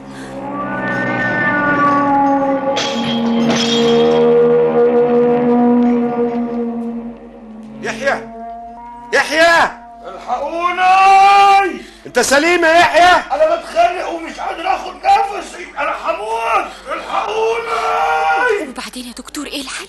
لازم نشوف حبل ولا اي حاجه نطلعه بيها. طيب هنجيب الحبل منين بس؟ يا جماعه بسرعه، انا مش قادر، هموت خلاص. طيب هنتصرف يا يحيى. يا يحيى بقيت كويس دلوقتي؟ انا خلاص، انا حاسس ان عظمي كله بينشط ووارم ومش قادر اتحرك. معلش استريح انت بس وهتبقى عالي. استريح يا دكتور، ده دماغي وارمه ووشي بقى عامل زي الكوره. انا محتاج قطع غيار تانية يا جدعان. بطل دلع بقى يا يحيى. حرام عليك يا فاطمه، دلع ايه؟ دي الحفره اللي انا وقعت فيها كان عمقها يجي 85 متر. يا راجل انا لو حد غيري كان زمانه مات. يا عم لا 30 متر ولا بتاع. 85 يا دكتور. هم 85؟ معقول يا مفتري؟ دي كلها تيجي 3-4 امتار يا يحيى. طب وهم دول شو يا دكتور؟ تتموت جمل مش بني ادم. يا سلام. طب بقى ده انا جايبالك معايا قصه جميله قوي هتسليك. قصه ايه بقى؟ انا مش عايز قصص. انا قالوا لك عليا اديب يعني؟ لا، دي قصه فرعونيه جميله جدا، قصه الملاح الغريق. الملاح الغريق؟ طب ما انا كنت غرقان في البير. ارجوك يا فاطمه، ارجوك والنبي مش عايز حاجه. انا دي قصه جميله قوي يا يحيى، كتبها اديب اسمه امينو في عصر الدوله الوسطى، يعني حوالي القرن 18 قبل الميلاد. وهوميروس بعد كده استفاد منها في الانشوده الخامسه من الاوديسا، وخدها العرب في ألف ليلة وليلة والسندباد البحري، لأن القصص المصرية انتشرت في العالم كله عن طريق البحارة الفينيقيين بعد كده. وكانت القصص دي بيكتبها كتاب محترفين وبيقراها المثقفين. ايوه، كان عندهم قصص تاريخية وخرافية وفلسفية ايه ده مش ممكن، مش معقول. في ايه يا دكتور؟ مال وشك اصفر كده؟ يا ترى انا انا بحلم ولا ده واقع؟ ايه تعبان تاني؟ في ايه؟ انا مش ناقص. دي هي لكن مش ممكن ده انا مستنيكي من زمان يا دكتور. من زمان. دكتور انت رايح فين يا دكتور؟ الحق يا يحيى، الدكتور بيجري. يا دكتور استني عزة.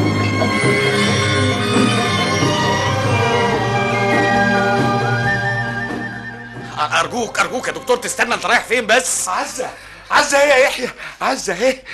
عزة ما ماتتش يا ولاد. ايه اللي هيجيب عزة هنا بس يا دكتور؟ ما تصلي على النبي. امال بقى انتوا مش مصدقيني ولا ايه؟ عزة اهي. عزة استني يا عزة. يا دكتور ما فيش حد غير الفراعنه. لا يا فاطمه، لا انت اعصابك تعبان. لا عزة هناك اهي، بتبتسم بتكلمني، سامعين صوتها؟ سافر يا مصطفى، لازم تحول كل سنين عذابك لنجاح عظيم. لازم تدفن كل حزنك في الكتب يا مصطفى، وترجع وانت ماسك الشمس في ايديك. سافر يا مصطفى، سافر وانا هستناك، هفضل جنبك طول العمر. سامعينها يا اولاد، سامعينها. انا راجع اهو يا عزة، وقطفت الشمس وهشبكها لك وردة في شعرك. انا راجع يا عزة. مش سامعين حاجه يا دكتور، عزة مش موجودة.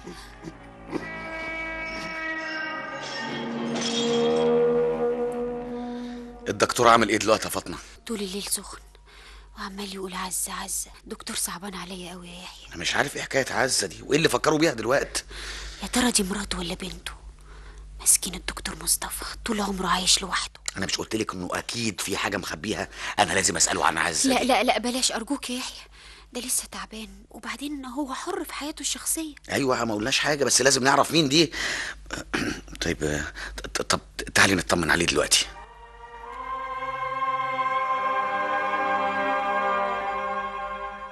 صباح الخير يا عم الدكتور. صباح النور يا يحيى. ازاي حضرتك دلوقتي؟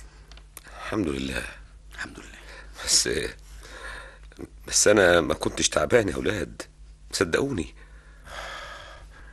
نفس العينين والملامح وتسريحة الشعر، نفس الفرحة اللي كانت دايما موجودة في عينيها، كأني كنت بشوفها قدامي وهي بتضحك ومليانة حيوية وحياة.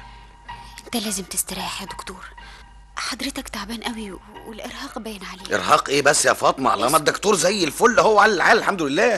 ده انا من ساعه ما كبرت له في ودانه وهو بسم الله ما شاء الله. وبعدين احنا هنقعد كده، ما تيجوا نتفرج بقى. عايز تتفرج على ايه يا يحيى؟ على اي حاجه يا دكتور، ما احنا خلاص بقينا فاضيين، لا لصنص ولا غيره. نتفرج بقى. سيب الدكتور يستريح يا يحيى وروح انت اتفرج كده. طب الحق عليا، انا رايح لامي. ايه امك؟ مراكب الشمس. هخليها تفرجني على اي حاجه وخليكم انتوا قاعدين كده.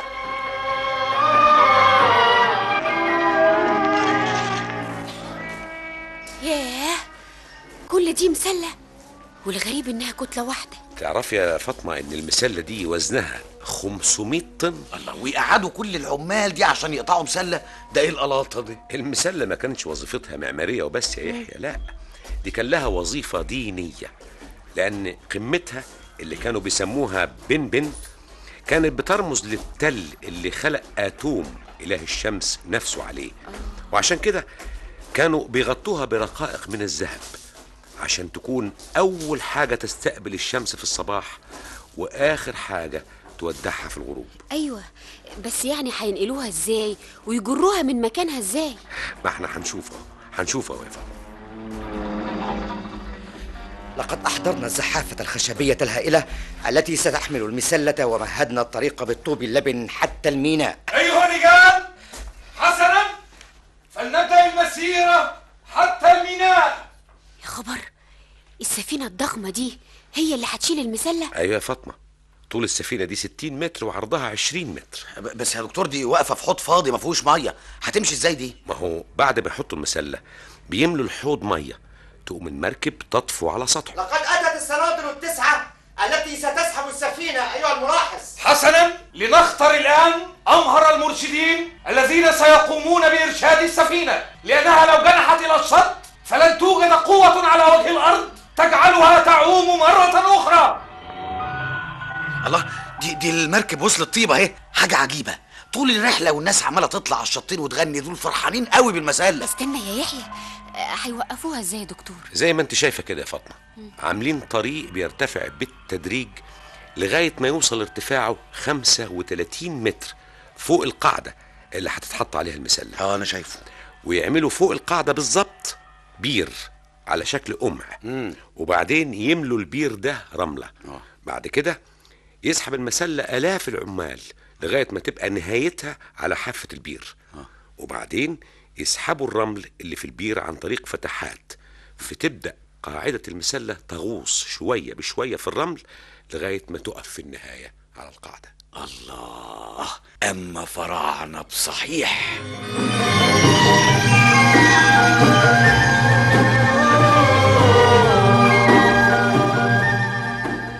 الله الله الله الله، ده كلام. مالكوا كل واحد قاعد كده في حتة وحاطط ايده على خده؟ ها؟ ايه يا اخوانا، ما تروقوا كده وتصلوا على النبي. اصل كفايه ايه؟ طب ايه اللي حصل بس؟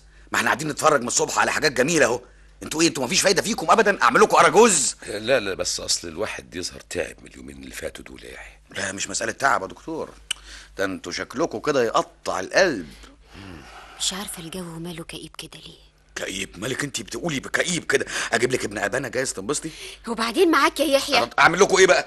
ما هو مش معقول جايبيني لغايه هنا عشان اقعد اتفرج لوحدي. طب ما كنت قعدت في بيتنا احسن.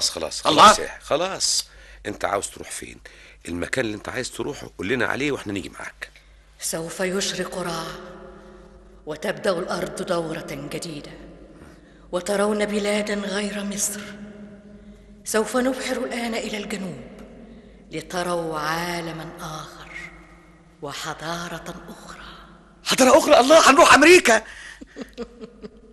أمريكا يا ولدي لم تكن موجودة في هذا الزمان.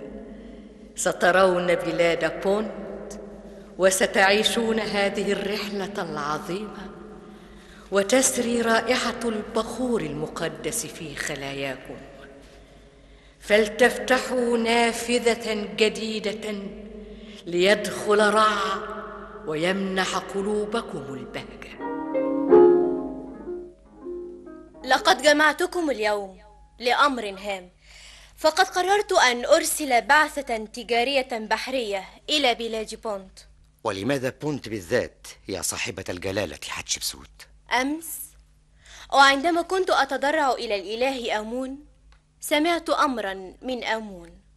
إن طرق أرض بونت ستفتح أمامكم، وإن الطرق إلى التلال التي تنتج أشجار البخور سوف تخترقها سفن مصر، وسأقود الحملة على الماء وعلى البر لنأتي بالمنتجات العجيبة من تلك الأرض المقدسة لهذه الجميلة حتشبسوت، ولأجل أنا مبدع جمالها. ولذلك فسوف تبحر البعثة المكونة من 5 سفن كبيرة غدا، وسيقود البعثة رئيس الخزانة نحسي. إني تحت أمر مولاتي صاحبة الجلالة. الله، دي رحلة جميلة جدا. الواحد أول مرة يشوف بلاد بونت دي، والجو جميل كده وشاعري، عشان فاطمة الشاعرة بتاعتنا بقت تقول لنا حتة شعر كده ولا حاجة. خلاص سبتهولك يا سي يحيى. فاضل كتير على ما نوصل يا دكتور. لا خلاص يا فاطمة، كفاية كده. دي البعثة بقالها 7 شهور على الأقل في البحر. شايفين بلاد بونت ظهرت اهي. الله، دي البيوت شكلها غريب قوي يا دكتور. ايه ده يا دكتور؟ هم عاملين البيوت واقفة على عواميد وعالية قوي كده ليه؟ ما عندهمش أزمة مياه دول؟ عشان الحيوانات المفترسة ما تقدرش توصل لهم يا يحيى، وهم بقى لما يحبوا يطلعوا على سلالم. الأسطول واقف اهو، ونحسي بيجهز القارب ونازل. أيها الملاحون، أنزلوا الآن القارب الصغير واملؤوه بالطعام والشراب والهدايا، فسوف نقابل حاكم بلاد بونت. ايه ده؟ هو لازم نحسي ده يمشي وراه كل العساكر دول يا يحيى زي ما تقول كده حرس الشرف يعني. الله، ده حاكم بلاد بونت اهو جاي هو ومراته وولاده. ايه ده؟ دي مراته تخينة قوي. يا سلام. ما هي دي برضه ما فاتتش على الفنان المصري القديم، فرسم المنظر ده على جدران معبد الدير البحري بالذات، ورسم جنب الست دي حمار نحيف جدا، وكتب تعليق ظريف تحت الصورة. ايوه، هذا هو الحمار الذي كان يحمل زوجة حاكم بونت. استنوا يا جماعة، الله الله الله الله، دول بيتكلموا هم. كيف وصلتم إلى هذه الأرض؟ هل نزلتم من السماء أم جئتم على ماء ذلك البحر الذي يملكه إله البلاد، أم هل تركتم سبل إله الشمس؟ لقد جئنا بالبحر أيها الحاكم العظيم، نحمل لك هدايا صاحبة الجلالة الملكة حتشبسوت من عقود الخرز وأساور وخناجر وغيرها. إنني سعيد جدا وأرحب بكم في بلاد بونت، وسوف أراكم غدا. يا جماعة، ما تيجوا نتمشى شوية في الغابات، يعني اهو نتسلى شوية لغاية حاكم بونت ما يجي. غابات ايه يا فاطمة؟ لا روحي اتمشي انتي، انا هقعد هنا مع الوفد اللي جاي من مصر ده في الدفع احسن لي. انت خايف ولا ايه؟ دي الغابات منظرها ظريف قوي يجنن. ايوه هو فعلا يجنن، واللي يجنن اكتر لما يقابلك اسد ظريف كده وحلو ودمه خفيف. برضو بلاش يا فاطمة، احسن فعلا الغابات خطرة. تعالوا نقعد على الجدول اللي هناك ده، ولا اقول لكم حاكم بونت جاي هناك اهو.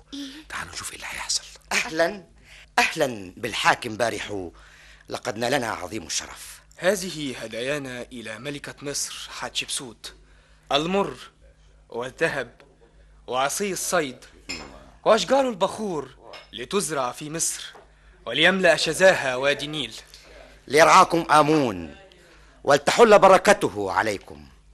أيها الرجال، أقيموا موائد الطعام وجهزوا الخبز واللحم والجعة وكل الخيرات الطيبة من أرض مصر تكريما لحاكم بونت العظيم. تعالى يا يحيى، انت رايح فين؟ رايح فين ايه؟ رايح اكل طبعا، ما انت شايفه الاكل مغري ازاي، وبعدين دي فرصه محدش شايف. يا بطني يا بطني يا بقول لك يا دكتور، احنا هنقعد 7 شهور في البحر تاني، انا مش قادر خلاص وعينيا مزغلله. ما انت فاستك، ده انت كلت نص الاكل كله. لا يا يحيى، احنا هنخلي مراكب الشمس تودينا على حتشبسوت على طول، ونشوف البعثة بعد ما وصلت. ها هي دي أرض مصر مرة أخرى، الحضارة والتاريخ والناس يغنون في الطرقات ورائحة البخور تفوح من بعيد. وها هي الجميلة حتشبسوت تستقبل البعثة وتقدم القرابين.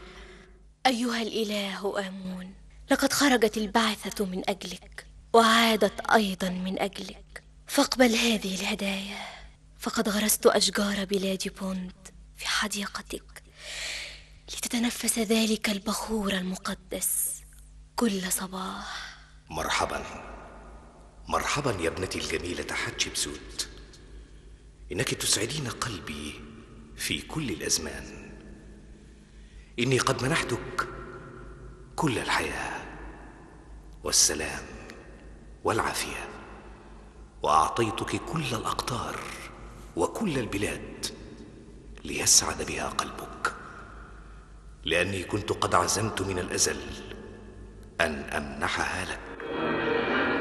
الله الله الله، المراكب بتعمل كده ليه؟ مش عارفه ايه اللي جرالها. ايه اللي حصل بالظبط؟ انا مش قادر اخد نفسي يا مراكب الشمس، احنا هنتخنق. ها هو أوزوريس رب الحقيقتين فوق عرشه. أوزوريس يا مش فايت، انت موديانا على فين؟ انا حاسه ببروده شديده، هتخنق. سوف ترون لحظة لم ولن يراها أي كائن. طب بس نعرف احنا رايحين فين. يا أمي ده ايه اللي بتعمليه فينا ده؟ سوف نذهب إلى العالم السفلي. سترون العالم الآخر. عالم آخر إيه؟ أنا ما أقدرش أقعد لحظة واحدة، أرجوكي بلاش. سترون الموتى ساعة الحساب أمام أوزوريس. ها هو ذا أوزوريس وتحوت أمام الميزان. فعلا دي لحظة ما حدش عاشها أبدا، حتى الفراعنة نفسهم.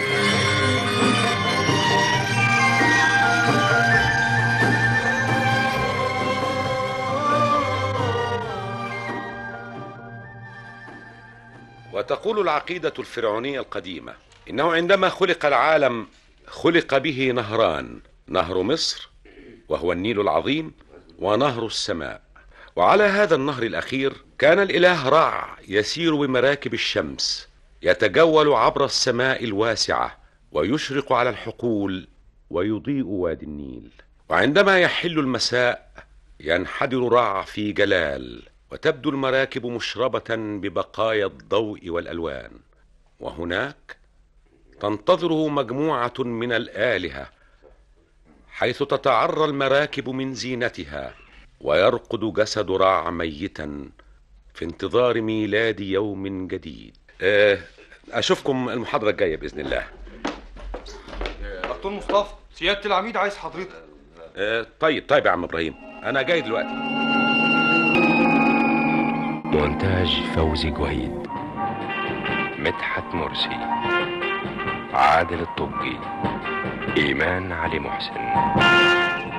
رحلة في الزمن القديم. محمد الرفاعي، مدحت زكي.